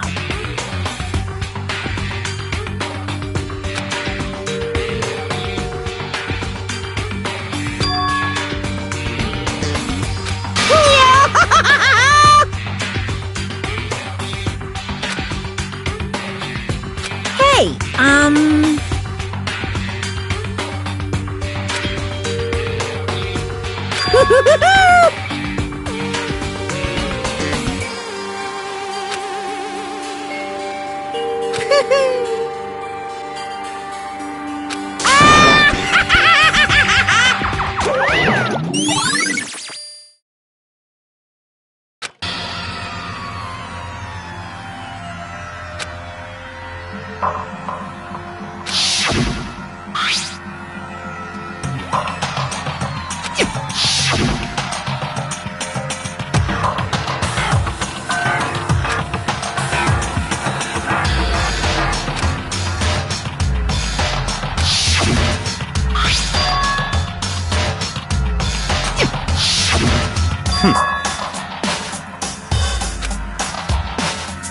What?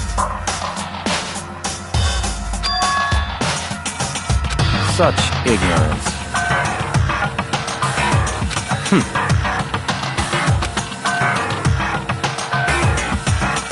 That's right.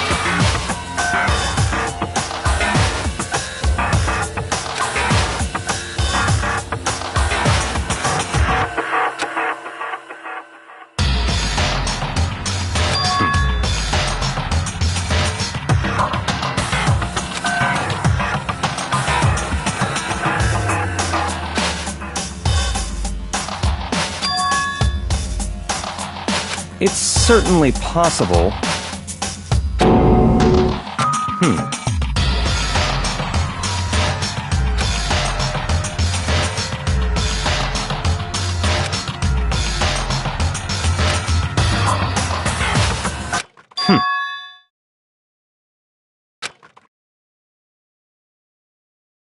What?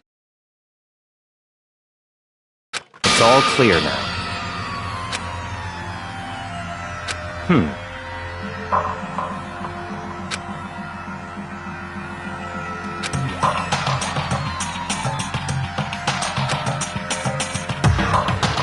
in other words,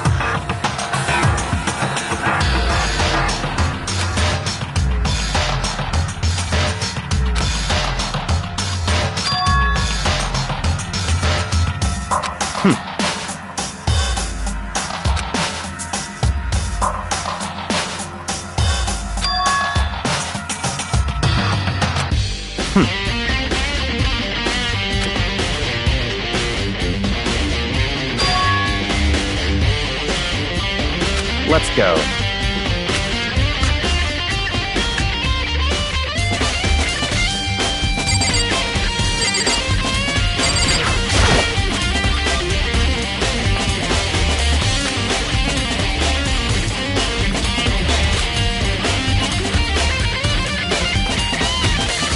I see. Very strange.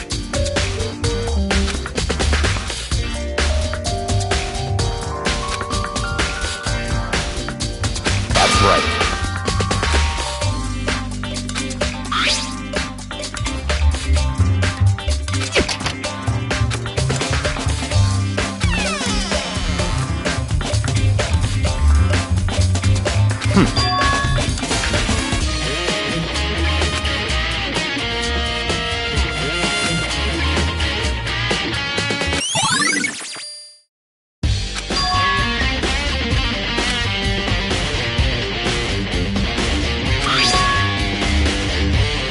I see.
Very strange.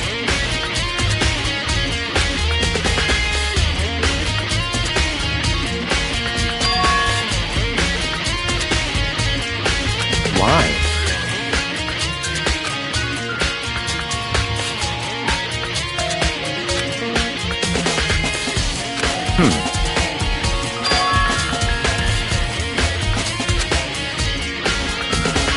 What?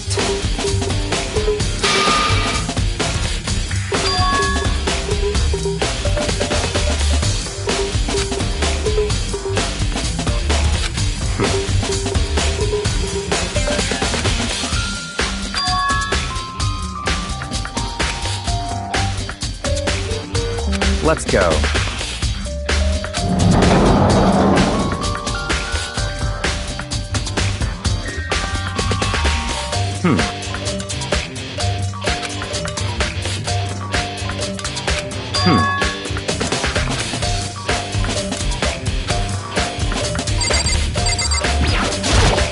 I see.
What?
Time is utterly silent, and yet it constantly assaults us, organisms, the earth, natural phenomena.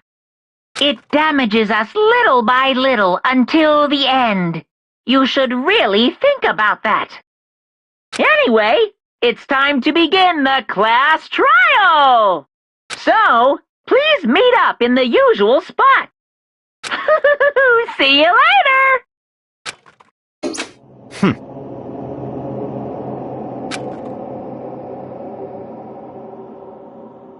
That's right.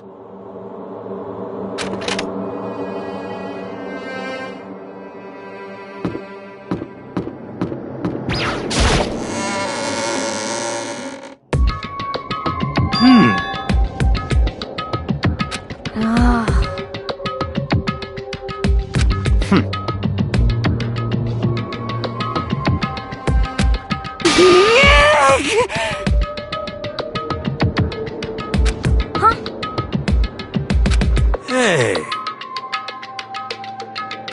What?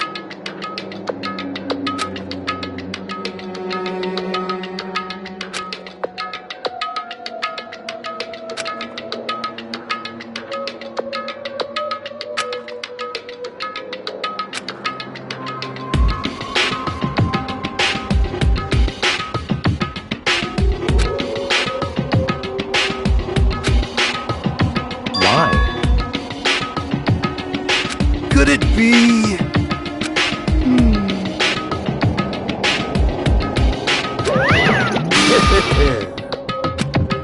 What?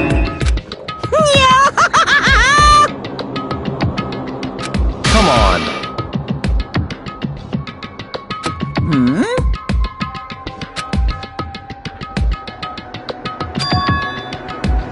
In other words...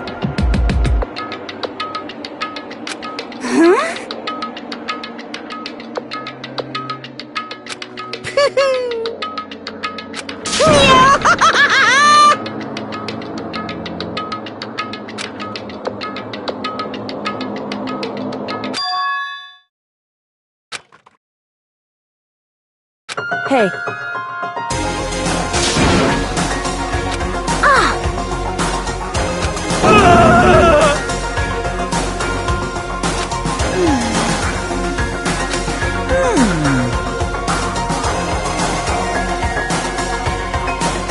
What? Is that right?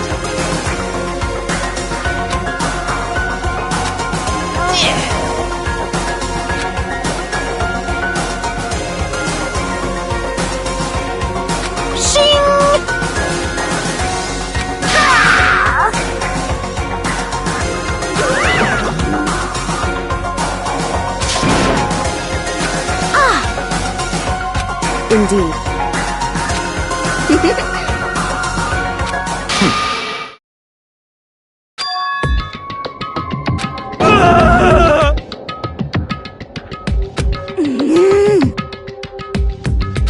Let's go.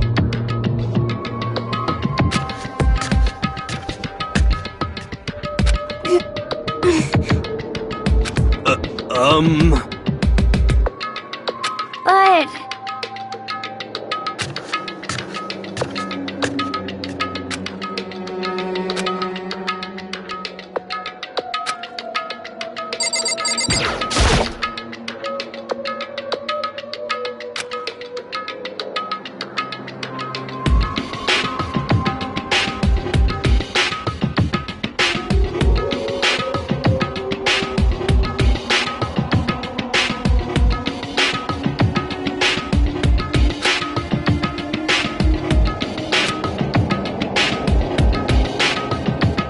Correct. That's right.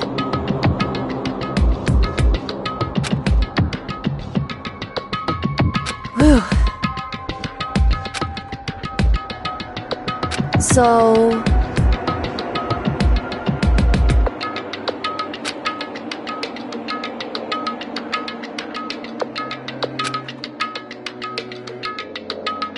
However...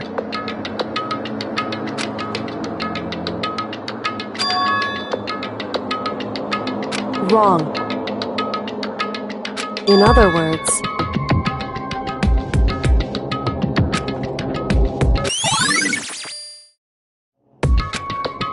Just a second! Makoto. It would seem...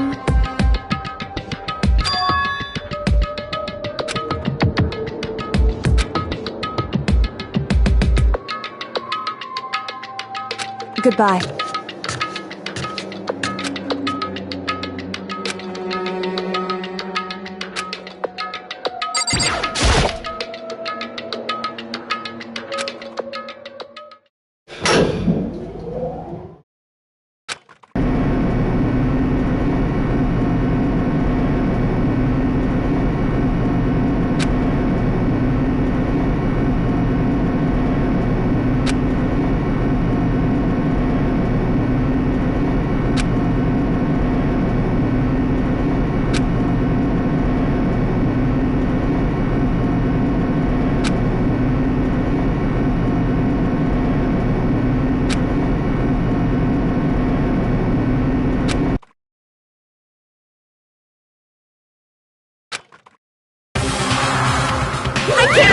I can't wait!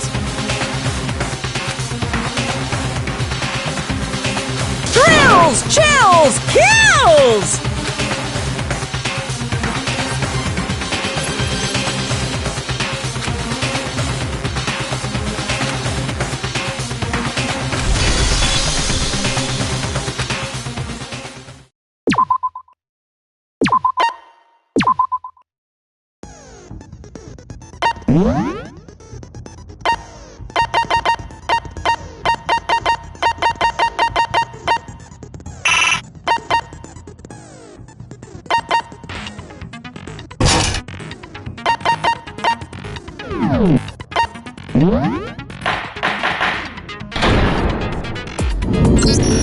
Let's begin with a basic explanation of the class trial. So, your votes will determine the results. If you can figure out who done it, then only they will receive punishment. But if you pick the wrong one, then I'll punish everyone besides the blackened, and the one that deceived everyone else will graduate. Okay, well, I'll leave the rest up to you. Well then, let's discuss the specifics of the victim. First, we need to clarify who exactly the unidentified victim is. It's Kyoko. There's no other explanation. But Kyoko's standing right there. No! That's a ghost! But she has legs and stuff. Well, that's just because... she's like the latest evolution in ghost technology! There's a limit to how much ridiculousness I can tolerate.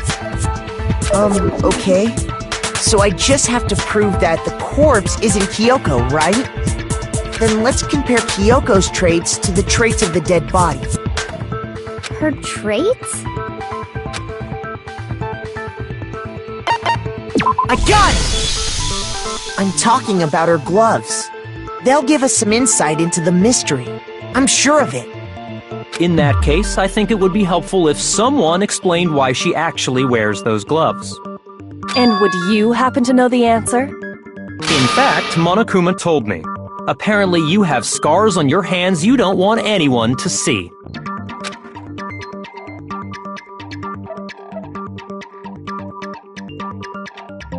Oh! You know, now that I think about it, the corpse wasn't wearing any gloves, right? It probably just got burnt up in the explosion. I'm not convinced. The ghost is just trying to fool us all.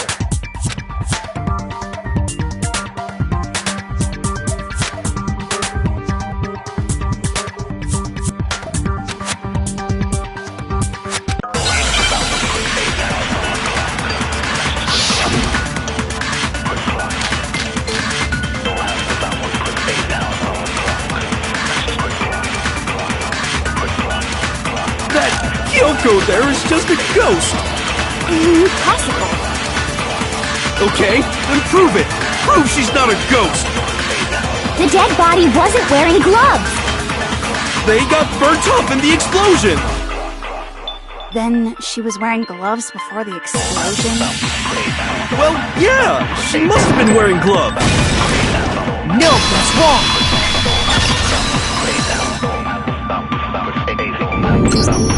No, there's no way the corpse was wearing gloves. Whoever it was, they were wearing fake nails, remember?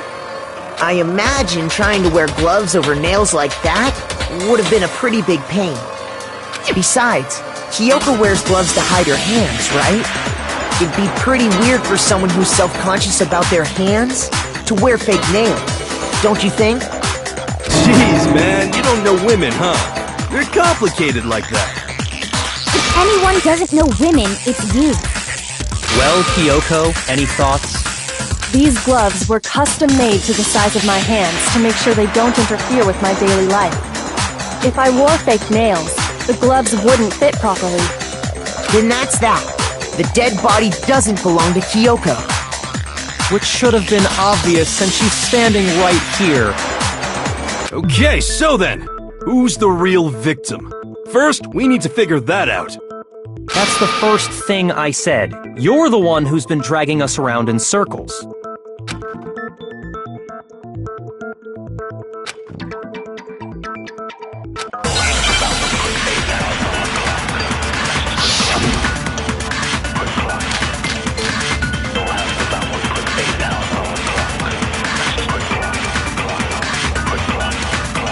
Kyoko really is still alive.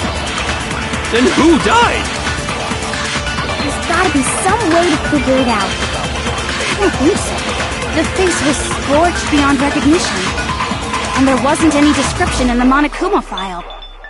Well, if we can't identify the body... No, it's wrong!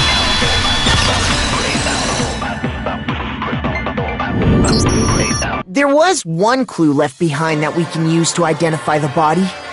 What? For real? If you're lying, you'll die a cruel and unusual death. Cruel and unusual death? This I gotta see. She's just being stupid. Ignore them, Makoto. Tell us what you're talking about. The key to figuring out who it was is the tattoo on the back of her hand. Well, yeah. The design's pretty strange, huh? Is this a dog? Her master must have made her get it. To be like, you're my bitch. Seriously? They really did something that humiliating? No, that's not it. The identity of the victim is hidden within that tattoo. Oh, really?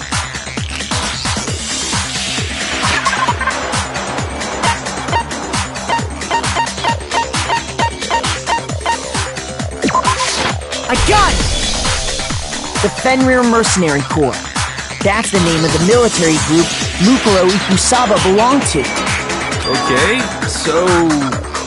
To show that they're a member of the team, each soldier that joins the squad would get a tattoo representing Fenrir somewhere on their body. Fenrir?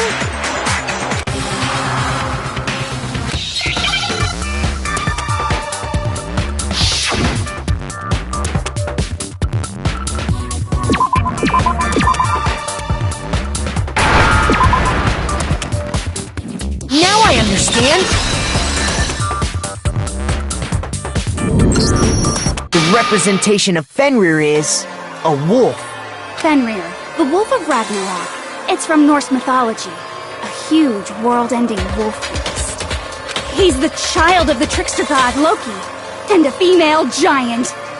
Man, after all this time, we finally got a glimpse of the literary all-star. A wolf tattoo. And that means... Exactly. The body we found had a tattoo of a wolf, which means that person must have once belonged to Fenrir. So it must have been Mukuro. What? Hold on. Isn't she the one that was behind this whole thing? You sound surprised, but you're absolutely right. Yes, indeed. The trial this time is to solve the murder of Mukuro Ikusaba. Are you saying the mastermind is dead? And now we have to have a last trial? No. It means we were wrong in thinking that Mukuro was the mastermind at all. But I mean, being the ultimate despair seems like a pretty mastermindy title to me. Maybe we shouldn't have been thinking of her as the ultimate despair in the first place. After all, looking at her profile, I didn't see anything that would fit such a description. All it said was that she was the ultimate soldier. If I remember correctly, that other information came from Kyoko. That's what you told Makoto, right?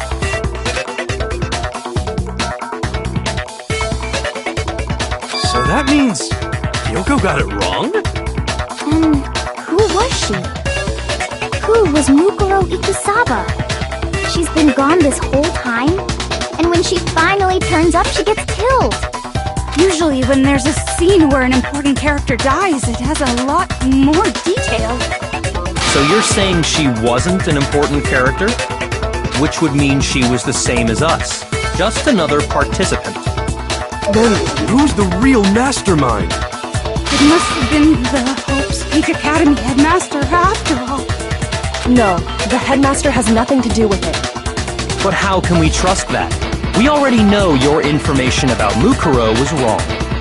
My information was not wrong. Okay. We're in the middle of a trial right now. Figuring out who killed Mukuro is first and foremost. Please limit all future prattle, chatter, and chit-chat as much as possible. Fine. Uncovering the identity of the mastermind will have to wait. But remember this. No matter what happens, we will find out who you really are. I stake my family name on it. I have officially decided to completely ignore all such attempts at provocation. Now then, just so nobody's confused, let me state this one more time for the record. The reason we're having a class trial is because a murder among the students has taken place. Hammer that point straight into your big ol' brains! What you're saying is that both the victim and the culprit are part of the student body? Then, one of us killed Mukuro? Wait, no! There's a chance that there's some mystery 17th person who's been hiding all along! Nope! There are only 16 students in total that have been taking part in these events. Seriously? Then one of us killed Mukuro? Who did it? Who's the killer this time? Get a hold of yourself. We've already narrowed down the list of possible suspects. Huh? I'm sure you realize who I'm talking about, right, Makoto? Who the evidence points to? I got it! You've narrowed it down to Kyoko and me, right? Why do you say that? Allow me to explain. Just after nighttime last night, I went to the garden, so I can confirm that at that point, there was no dead body there. So, the murder must have taken place after I left the garden. However, Hiro, Toko, Hina, and I were in the gym the entire time. The gym? That's right. The four of us were there trying to dismantle Monokuma. The whole time we were very careful not to go anywhere alone. We even went to the bathroom in pairs.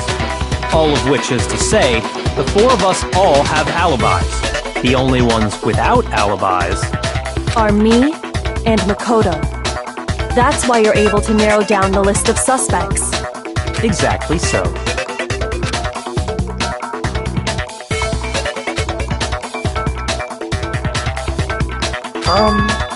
I have something I'd like to say regarding the whole alibi thing. Are you thinking of raising an objection? Well, before that, I just want to try and get a better idea of what time the murder took place. Doing that might reveal some kind of clue. Whatever you want. Somebody go ahead and help him out. Me and Byakuya can both confirm that the body wasn't in the garden at... Well, it was after nighttime for sure. I'd say it must have been around 10 o'clock. So the murder must have happened after 10 p.m. Then I guess we can say the time frame for the murder was between then and when we found the body? Oh, but what time did we find the body? The one who saw the body first was Toko, right? And she went to go get the pickaxe. I got it! The body must have been discovered at 9 a.m., since that's when Toko went to get the pickaxe.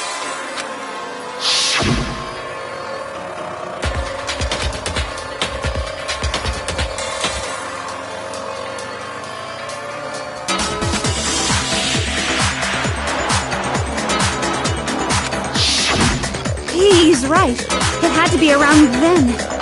So we can be totally sure the murder happened sometime between 10 at night and 9 in the morning.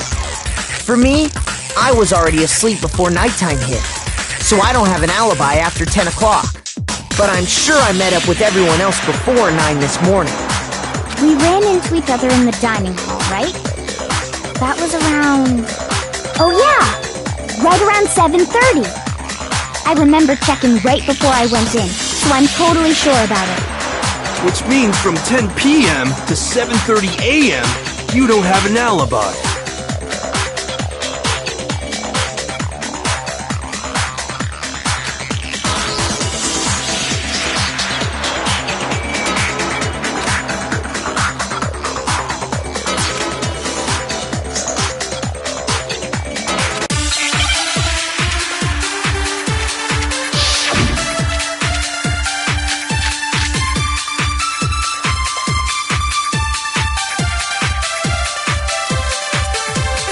We've established a time frame for the murder. It took place somewhere between 10 o'clock at night and 9 o'clock in the morning. Yep, and Makoto doesn't have an alibi for most of that time. Yeah, from 10 o'clock to 7:30. That's more than enough time to commit murder, I should think. So Makoto, if you have any objections, now would be the time.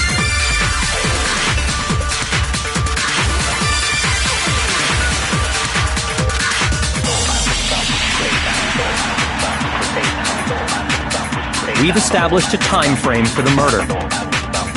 It took place somewhere between 10 o'clock... No, it's wrong!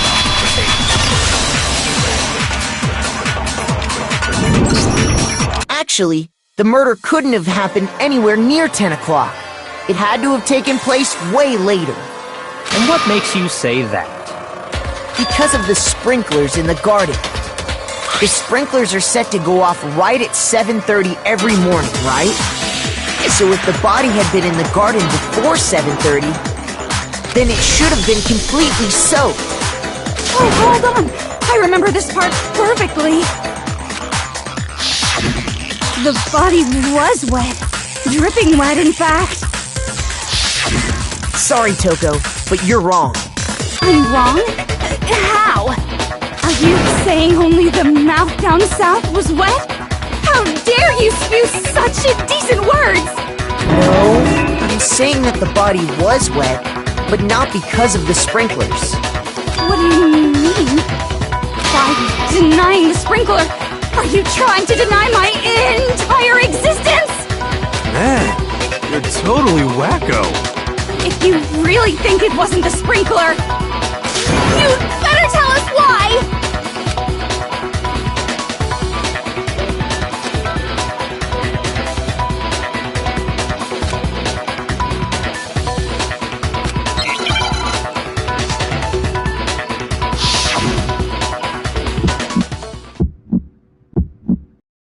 admit nothing. I hate you. No, no, no! I don't know anything! That's enough! Hold on! Are you trying to blame me? I'm right about this! I admit nothing. I hate you. No, no, no! I don't know anything! That's enough! Hold on! Are you trying to blame me? I admit nothing. Hold on! How can you say it wasn't the— This should prove it.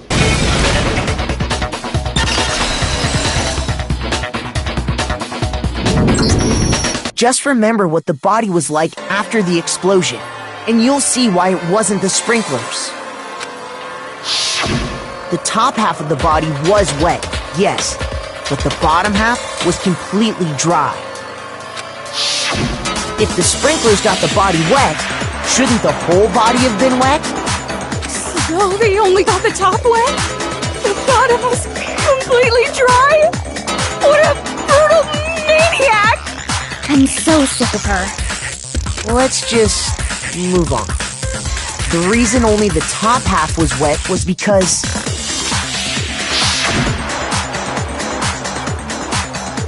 while the body was still on fire, I doused it with water.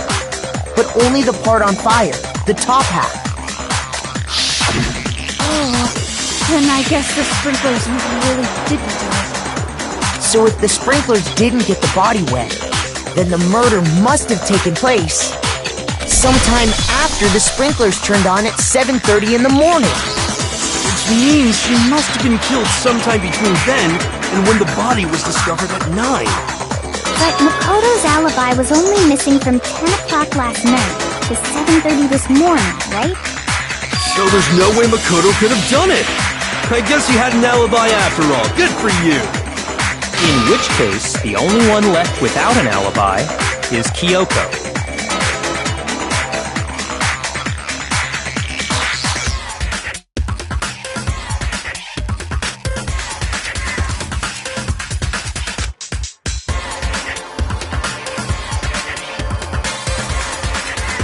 I'd just like to say one thing. If you vote for me and I die here, the mystery of this school will stay hidden forever. Which is why I can't let that happen. So are you saying you're not the culprit? Of course I'm not. I have no reason to kill anyone. This is a trap the mastermind has laid for us. A trap? We're this far into the game and now you decide to blame me? Stop wasting time! Stop wasting energy! You really think your little trick is gonna work? Shut up, you! You got it, boss! Shutting up now! Anyway, Kyoko, you actually did have a reason to kill her. Huh? She did? She thought Mukuro was the ultimate despair. In other words, the mastermind behind everything. So she killed her to try and put a stop to all this. Isn't that right, Kyoko? But you made one catastrophic mistake. Mukuro wasn't the mastermind at all. And as a result, we were forced into another trial, something I'm sure you weren't at all expecting. So, that was her motive? If she had a motive and no alibi, well then, I think it's pretty clear Kyoko's gotta be the culprit.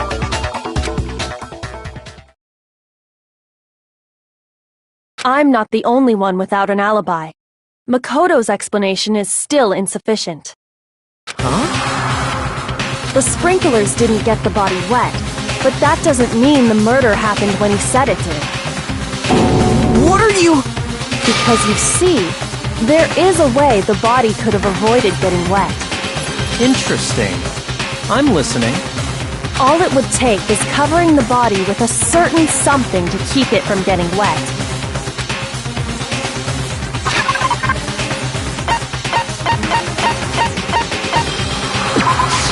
I got it! You're talking about the tarp, aren't you? You catch on quick. You're right. All you'd have to do is cover the body with the tarp, and that'd take care of the water. In fact, That's exactly what the killer did. The dirt pattern on the tarp can attest to that.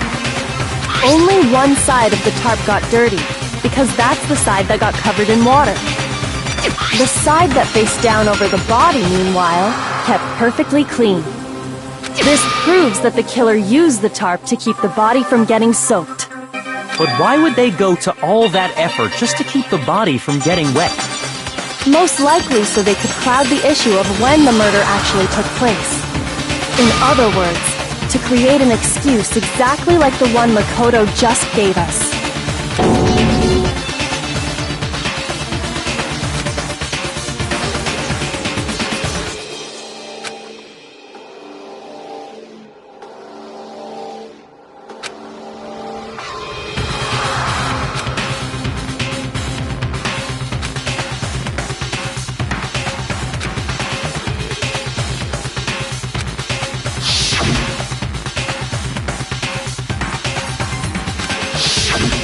Wait, something's not right.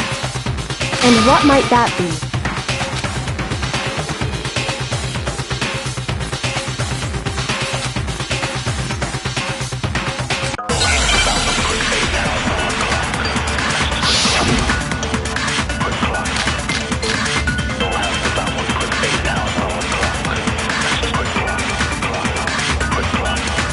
By covering the body with the tarp, the killer prevented it from getting wet. So the reason the tarp was only dirty on one side is because the sprinkler got that side wet. But the underside of the tarp, it was totally spotless, right? It's because that side was protected from the water. Since it was facing down toward the body, of course it didn't get dirty. No, that's wrong.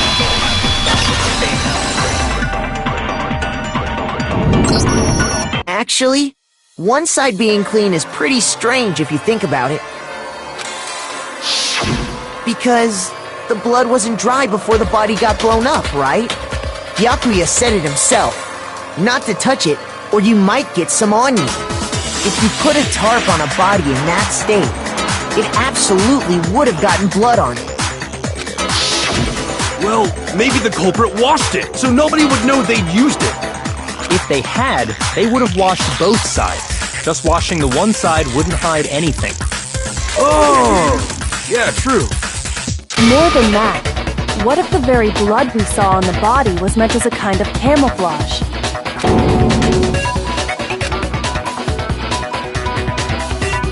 What if, after the killer used the tarp to avoid the sprinklers, they then covered the body in blood that didn't belong to the victim?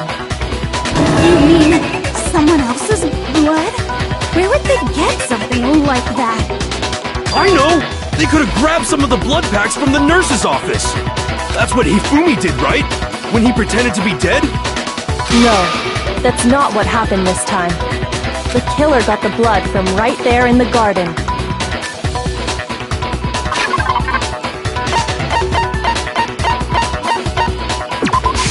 I got it! Could it have been chicken blood? What? Chicken blood? When I checked the chicken coop before the murder, there were 5 chickens. But after the murder, there were only 4. So, you're saying someone killed a chicken and then covered the body with its blood? Man, that's messed up. Killing a living thing just to do something like that is awful. They should have at least eaten it. I wonder if the killer had to get the blood from the scene so they wouldn't be spotted walking around. Anyway, there's no denying that a chicken went missing, which provides a basis for my theory. Perhaps, but even so, there's one thing that still doesn't make sense. You said the culprit used the tarp to avoid the water and then covered the body in blood, right? But if that's the case, then the blood should have soaked into the ground around the body. But that's not what we saw. Only the victim's clothing had blood on it. The ground was completely clean. I have to agree, that certainly is strange. Maybe they didn't apply the blood at the scene. Maybe they covered the coat in blood beforehand. They covered it beforehand? When you discovered the body, was it wearing the coat like you normally would? I think so. Wait, no. The head was through the neck hole, but the arms weren't in the sleeves. Then that settles it. Sorry, I'm having a tough time keeping up. What settles what? Here's what happened. The murder took place before the sprinklers went off. But the body didn't get wet because the killer covered it with the tarp. Then, later, at the same time the killer was gathering up the tarp, they pulled the coat over the body, the coat they'd already covered in blood.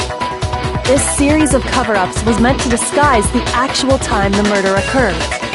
They wanted us to think the murder happened sometime after the sprinklers had gone off, at 7:30.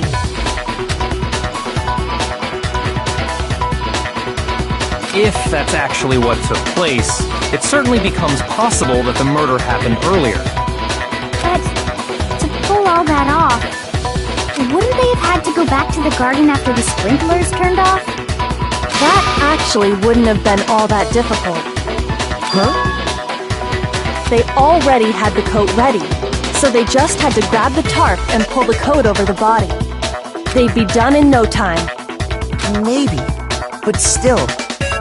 Hina, after you met up with Makoto in the dining hall, did you two stay together from that point on? Oh no, I headed off to the gym, and Makoto didn't show up till later. Then he had plenty of time to spare, wouldn't you say? That's not... Don't bother saying it's not possible. I must admit, Kyoko's reasoning is sound. Makoto's alibi is inadequate.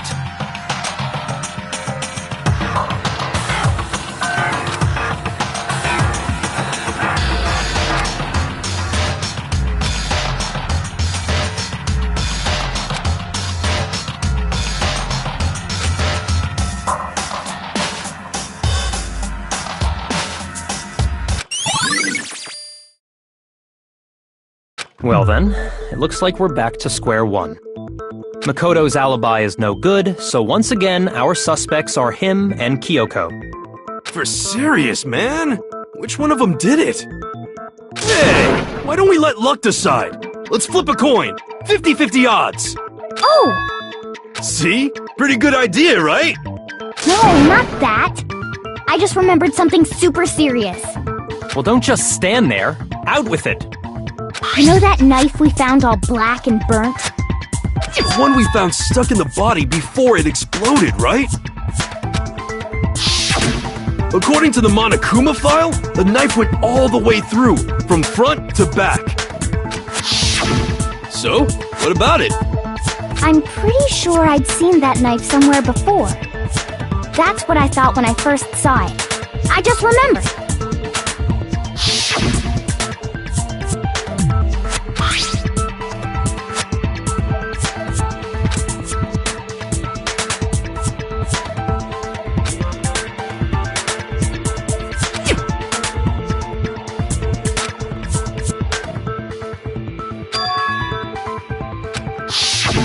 It's the knife we gave to Makoto?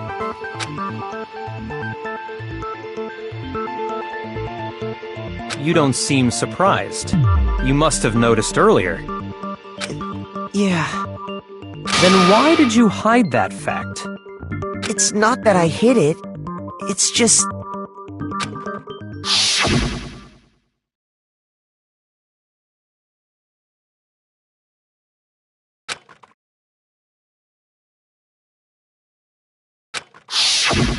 Suspicious! Very suspicious indeed. The knife we found stuck in the body came from Makoto. Now I'm totally convinced he did it. 12,000% convinced.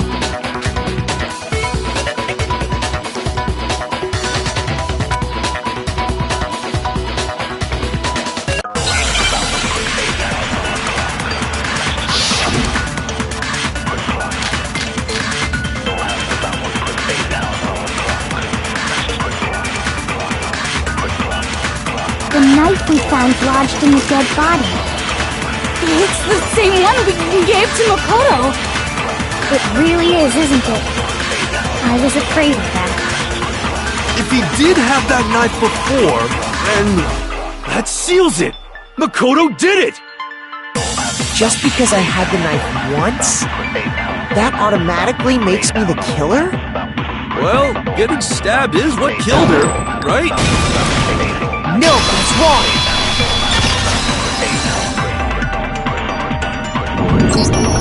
Wait, hold on. The stab wound isn't what killed Mukuro. That should be clear from the description of the cover-up we just heard. Lies! We never talked about what killed her! No, don't you remember? The killer covered the dead body with the tarp, and then put the bloody coat on it, right? In other words, the victim never wore that blood-stained coat until after they were dead. Okay, fine. So what? So, when we discovered the body, the knife had been thrust through the coat along with the body. Meaning, if she wasn't stabbed until the coat was put on, and she was already dead at that point, obviously the stab wound isn't what killed her. Maybe you stabbed her twice. Once to kill her and once to cover it up.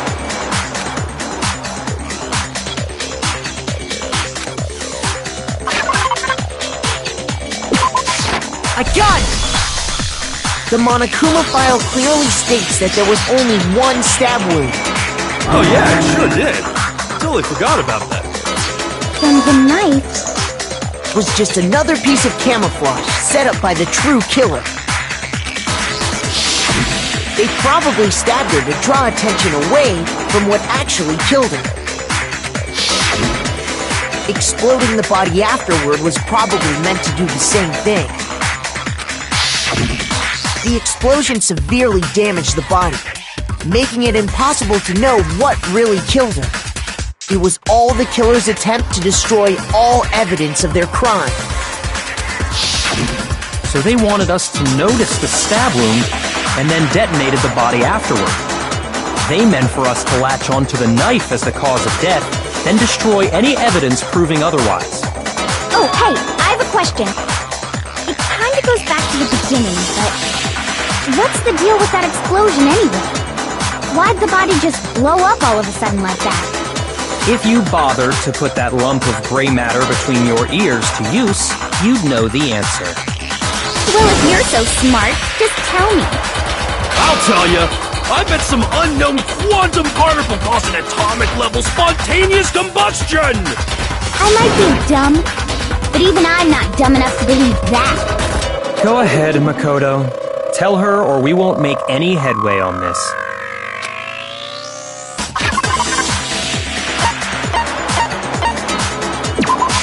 I got it! After the explosion, we found a tiny fragment of something on the ground near the body, right? That fragment reveals the cause of the explosion. Huh? You know, I feel like I've seen something like it somewhere before. That's only natural, because of course, we saw the same thing when we dismantled Monokuma. It's part of a bomb. Oh! Then the explosion was because of the Monokuma bomb! Anyway, the culprit's motive is becoming more and more obvious by the minute. They wanted the knife wound to look like the fatal injury so that we'd suspect Makoto. And the only one who would benefit from that is the only other possible suspect. You, Kyoko.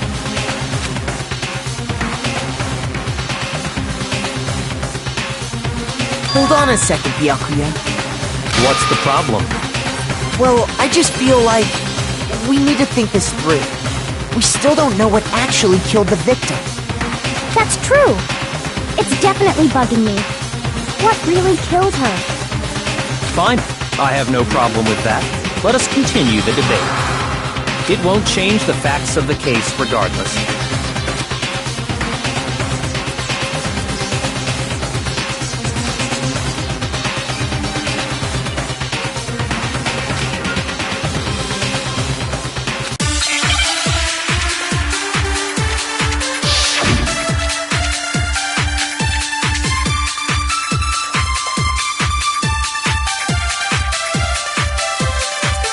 shall we continue the debate?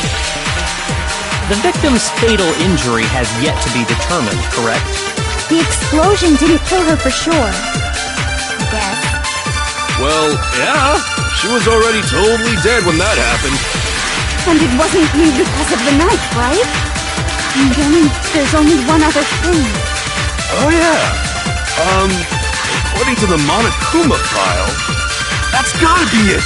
There was evidence that showed she was hit on the back of her head. And more than that, the victim had suffered countless wounds across her entire body.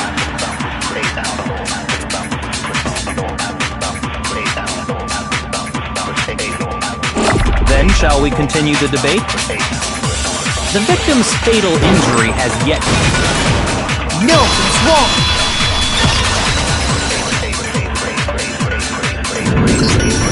Mukuro died because of the blow to the back of the head she suffered. What about the wounds all over the rest of her body?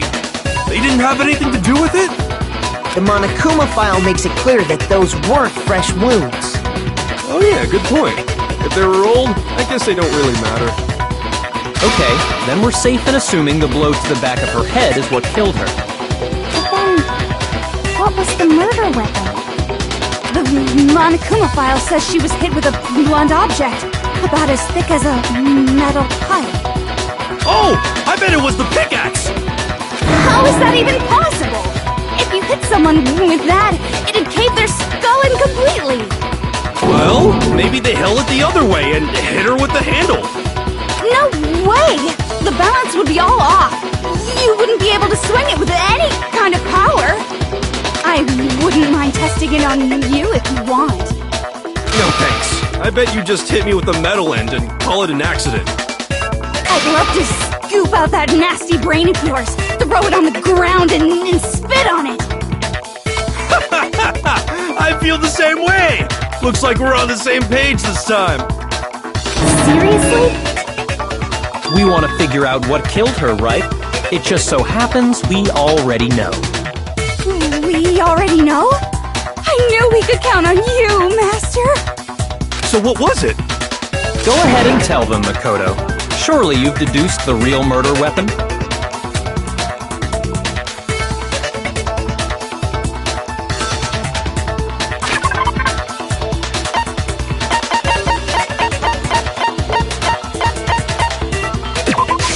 I got it! Mukuro was hit in the back of the head with something, and that's what killed him. And that something was the titanium arrow we found in the locker in the dojo. Arrow? That's what the culprit attacked Mukuro with? Indeed. There's no doubt about it. Are you sure? That sounds kinda weird. Hey! How dare you backtalk, Master! You have no right! I'm not back-talking anything. I'm just saying what I think.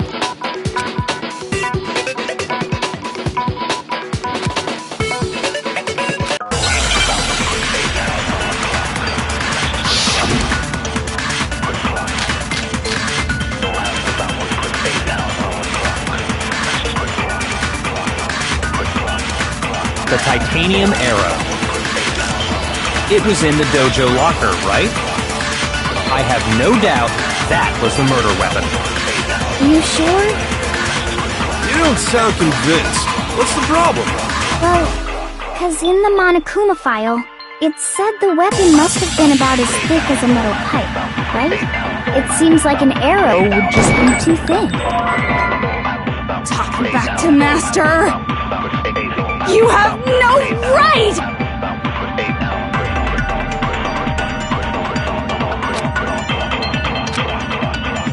The titanium, it was in the dojo. I have no doubt. Are you sure? You don't sound Well, it said the weapon must have been about as thick as a metal pipe. It seems like an arrow would just... No, it's wrong!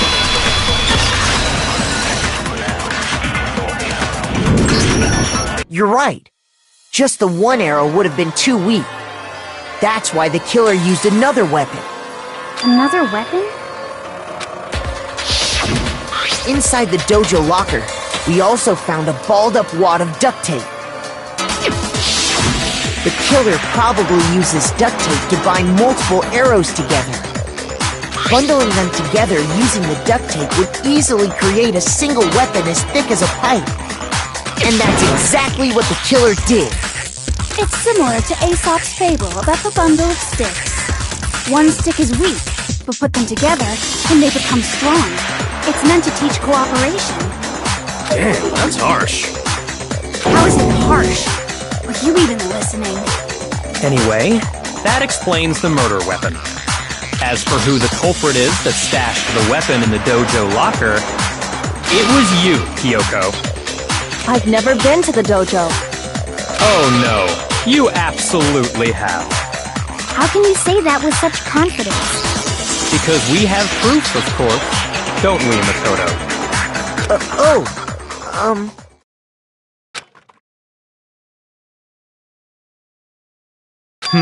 What's the matter?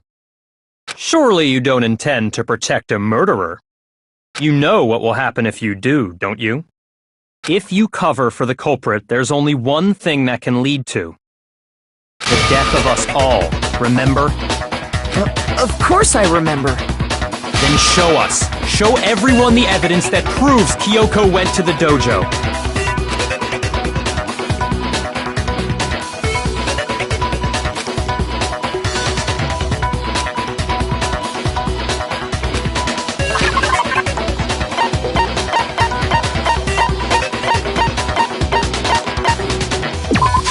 I got it! The one thing that proves Kyoko was in the dojo is right here. The key to the dojo locker. And how does that prove anything?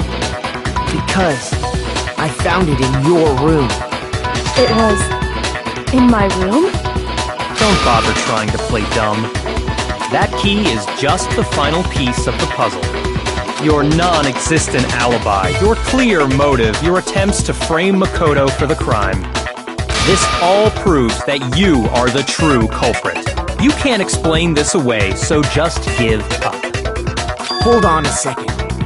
Not this again. You really are dead set on defending her, aren't you? No, it's not that I want to defend her. It's just... there's one more thing I need to ask her.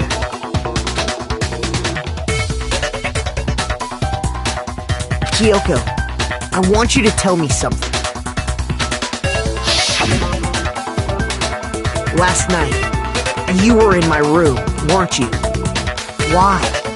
What were you doing there? That's what I need to know.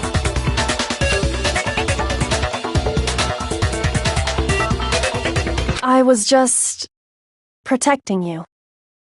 What?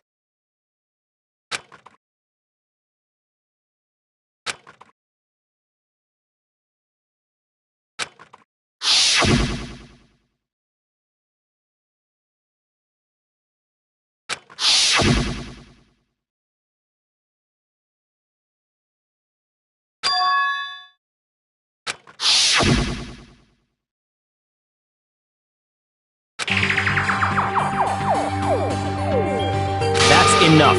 The time for idle chatter is over. A verdict is close at hand. Wait. I'm warning you. Don't make this mistake. I'm not the killer. I knew you were stubborn, but this is just getting ridiculous. Really? But you should know better than anyone I didn't do it. Can you tell me I'm wrong? I should know?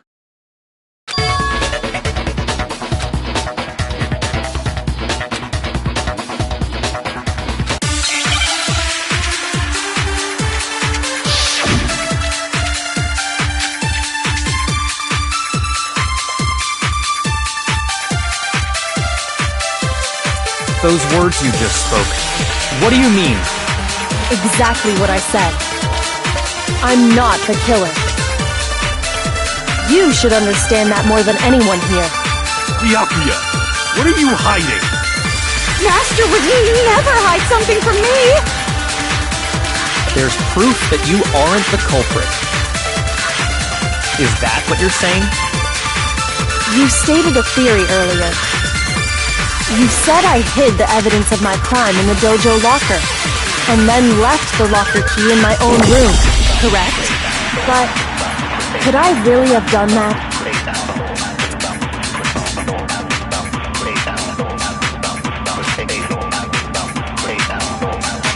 Those words you just... Exactly, I'm not, but you should understand. Byakuya! Master would never hide something from me! There's proof that you aren't the culprit. No, that's wrong!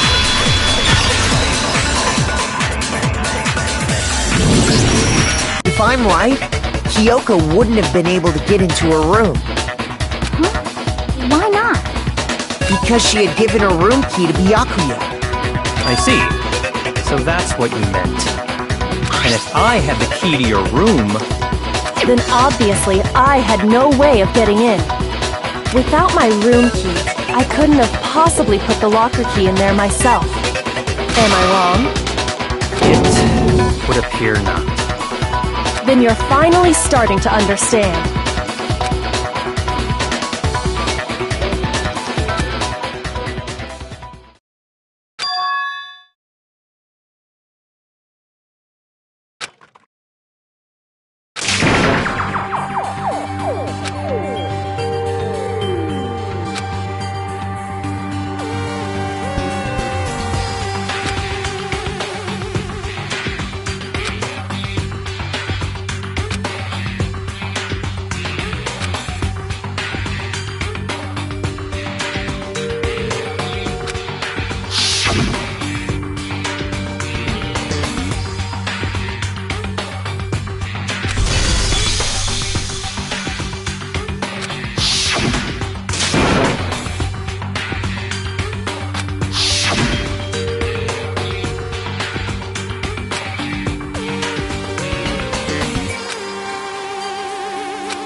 Well, does no one have a rebuttal? Have you decided to accept her assertion as fact?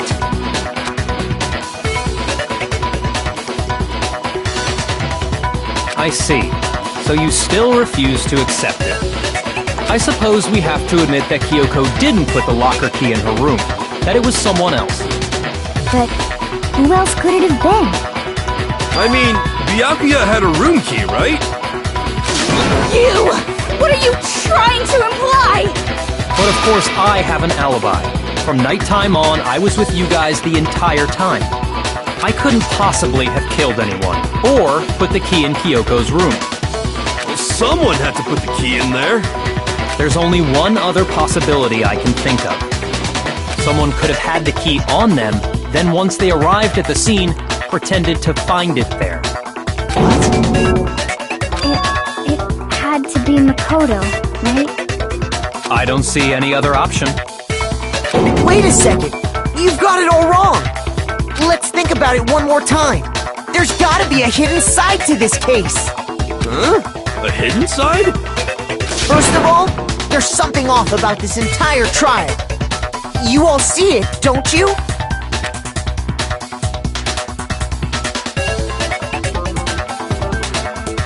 Mukuro, who we didn't even know existed, suddenly shows up dead, and then we're thrown into a trial. And Kyoko even said, it's a trap the mastermind set for us. So that's why this has to be... Okay, time's up! Huh? Time's up! Class trial's all over! Everyone can stop talking now! What? Time's up? What do you mean time's up? There's no time's up. Since when have we... It's because you were late, so we had to push back the start time. So then, it's time for voting time, okay? Everyone, please vote using the lever in front of you! Voting time?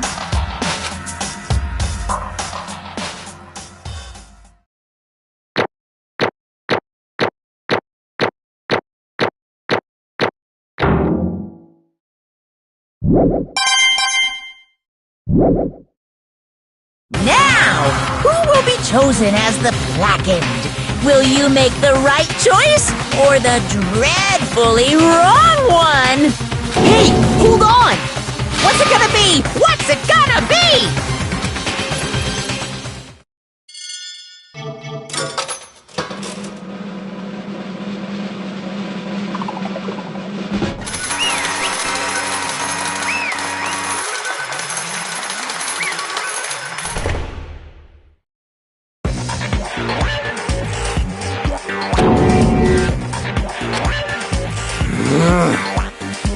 Sorry.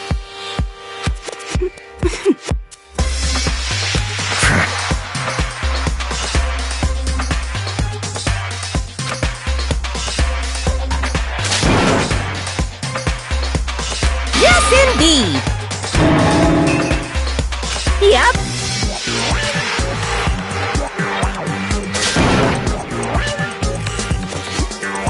Hey! Shing!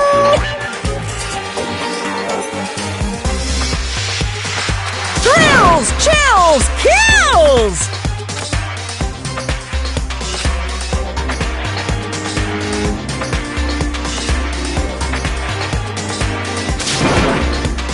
I don't expect you to forgive me.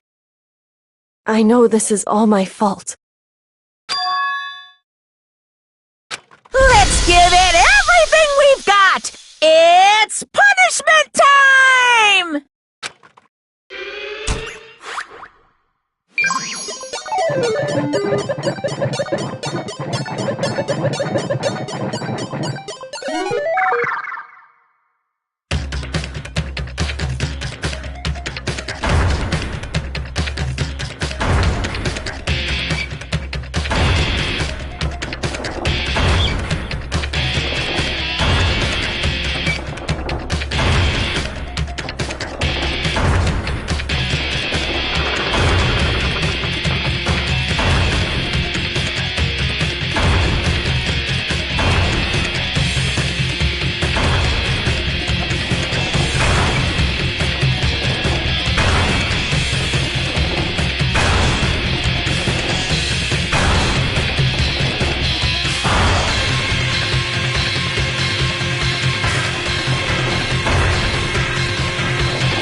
This is...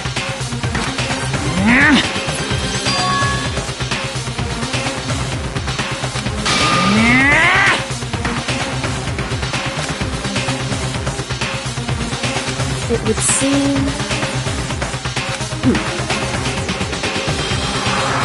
What the heck? In other words...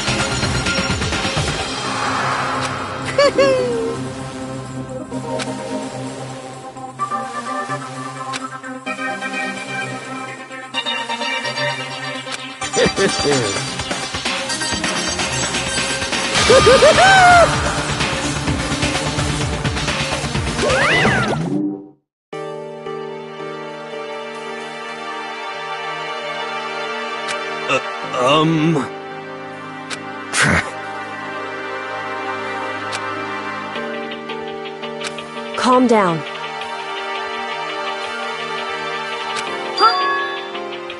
In other words...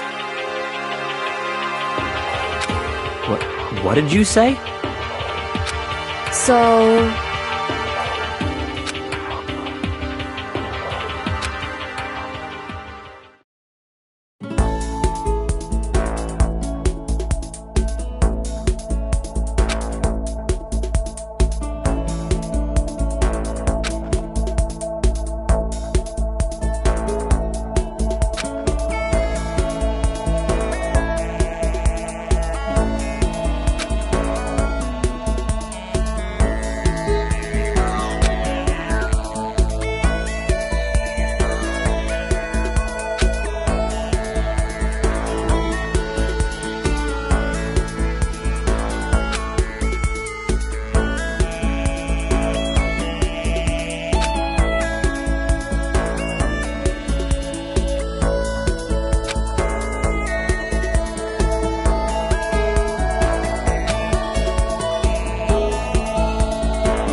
Just a second.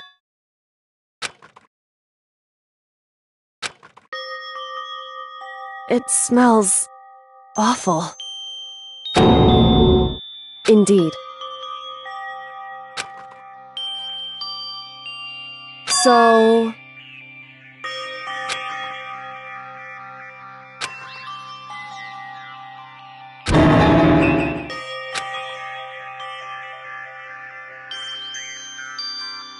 Hey.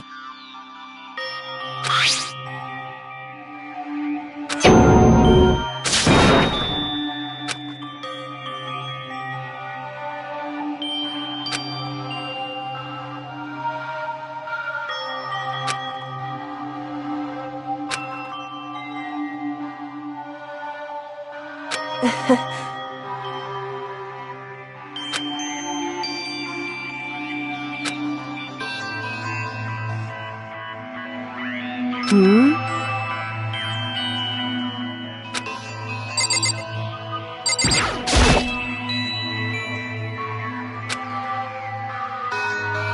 So...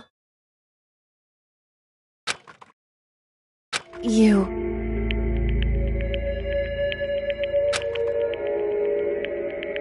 Indeed.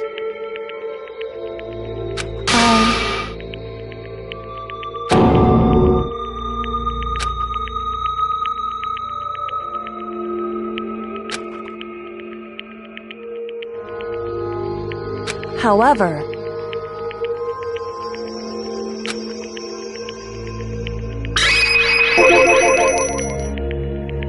It's true. In other words...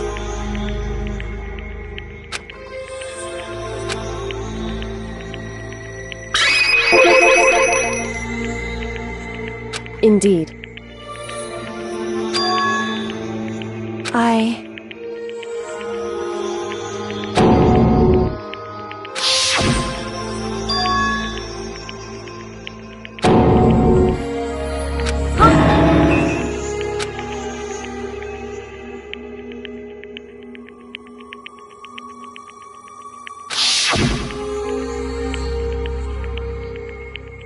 Makoto.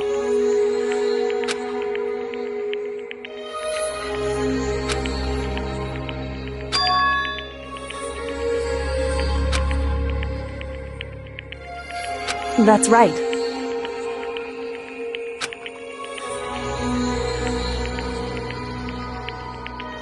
It would seem...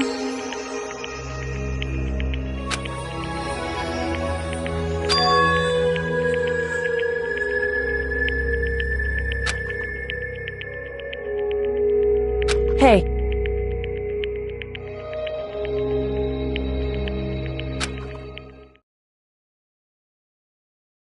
Indeed.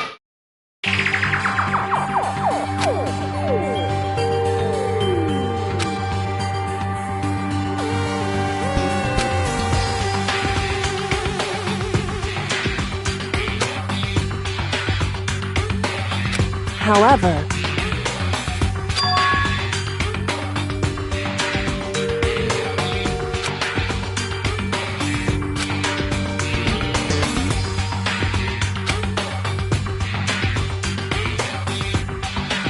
Why is that?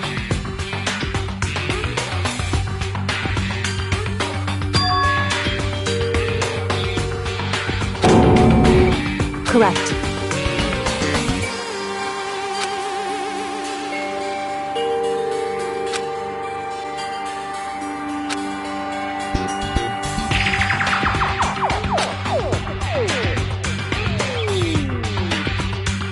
However...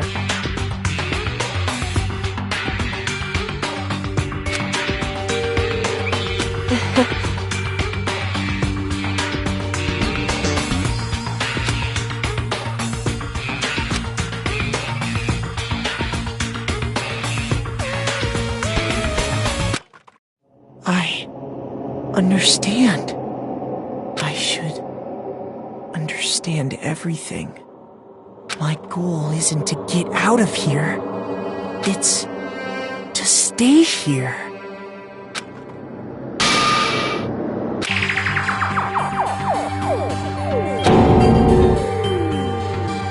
Listen.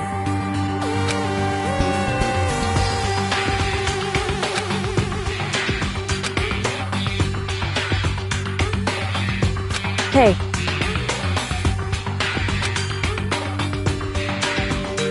Correct.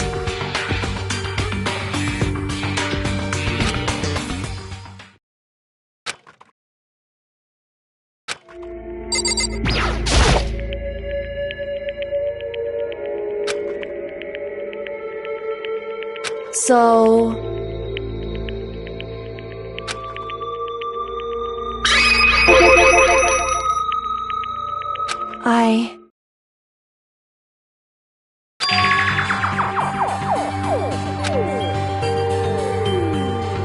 Correct.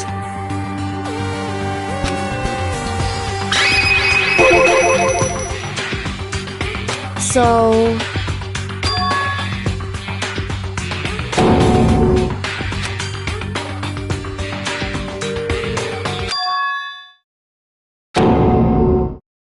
In other words...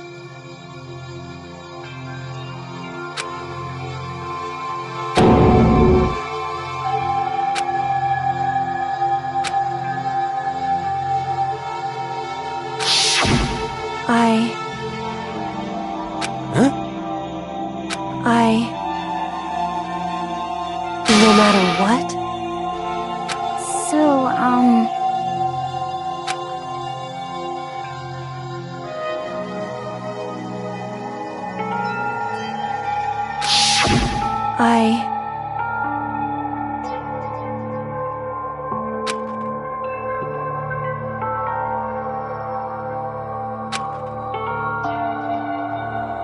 However...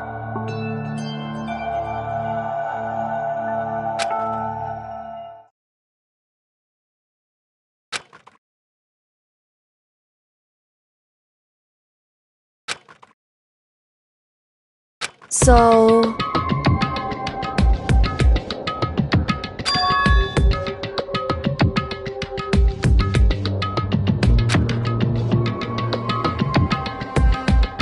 It's true.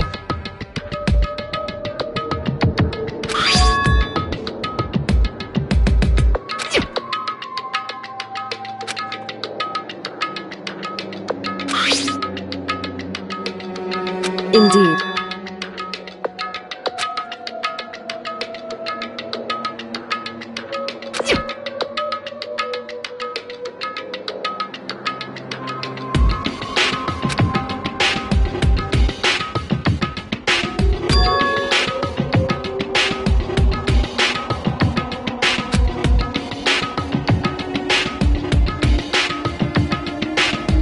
Correct.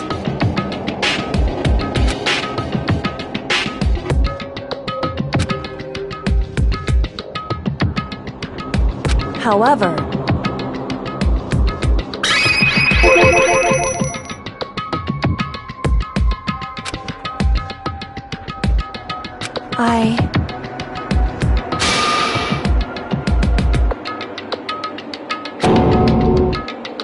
So...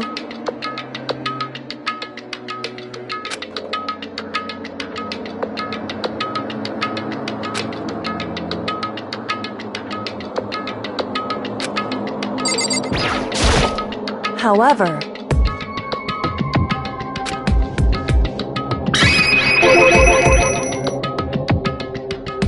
However...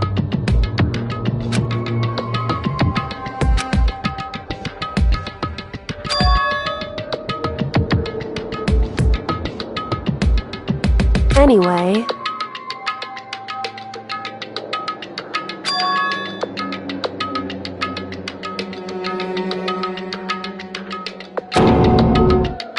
Indeed. Correct.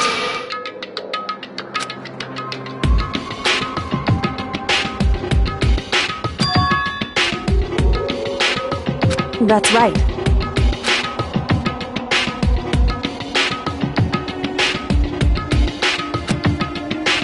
In other words...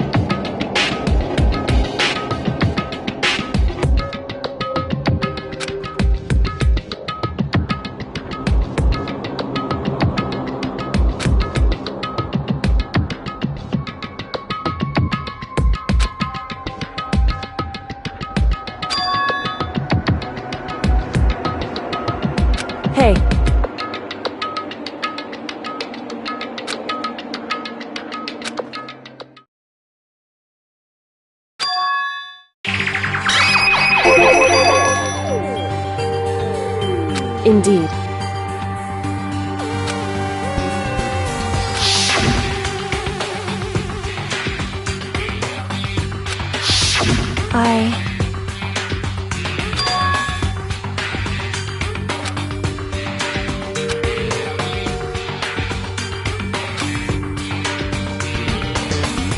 Anyway...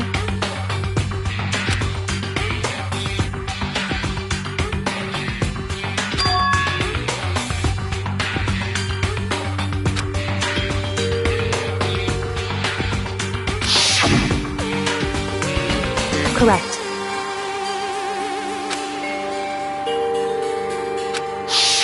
However...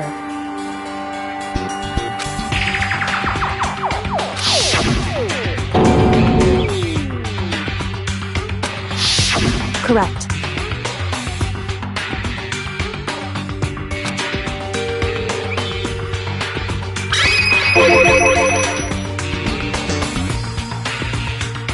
Indeed.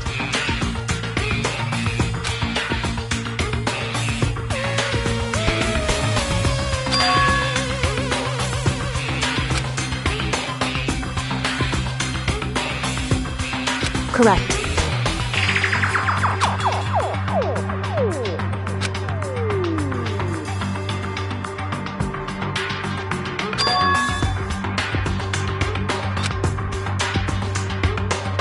In other words,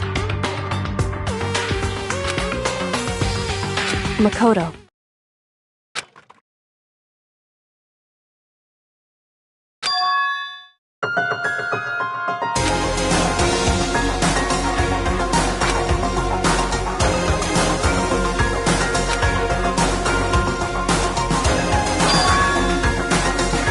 Indeed.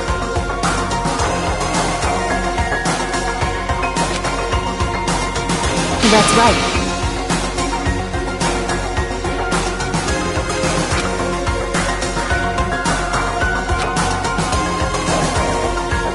It would seem...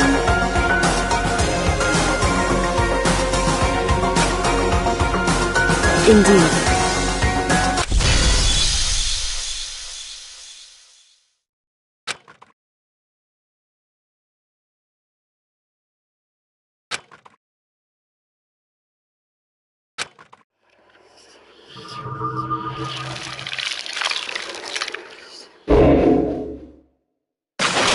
You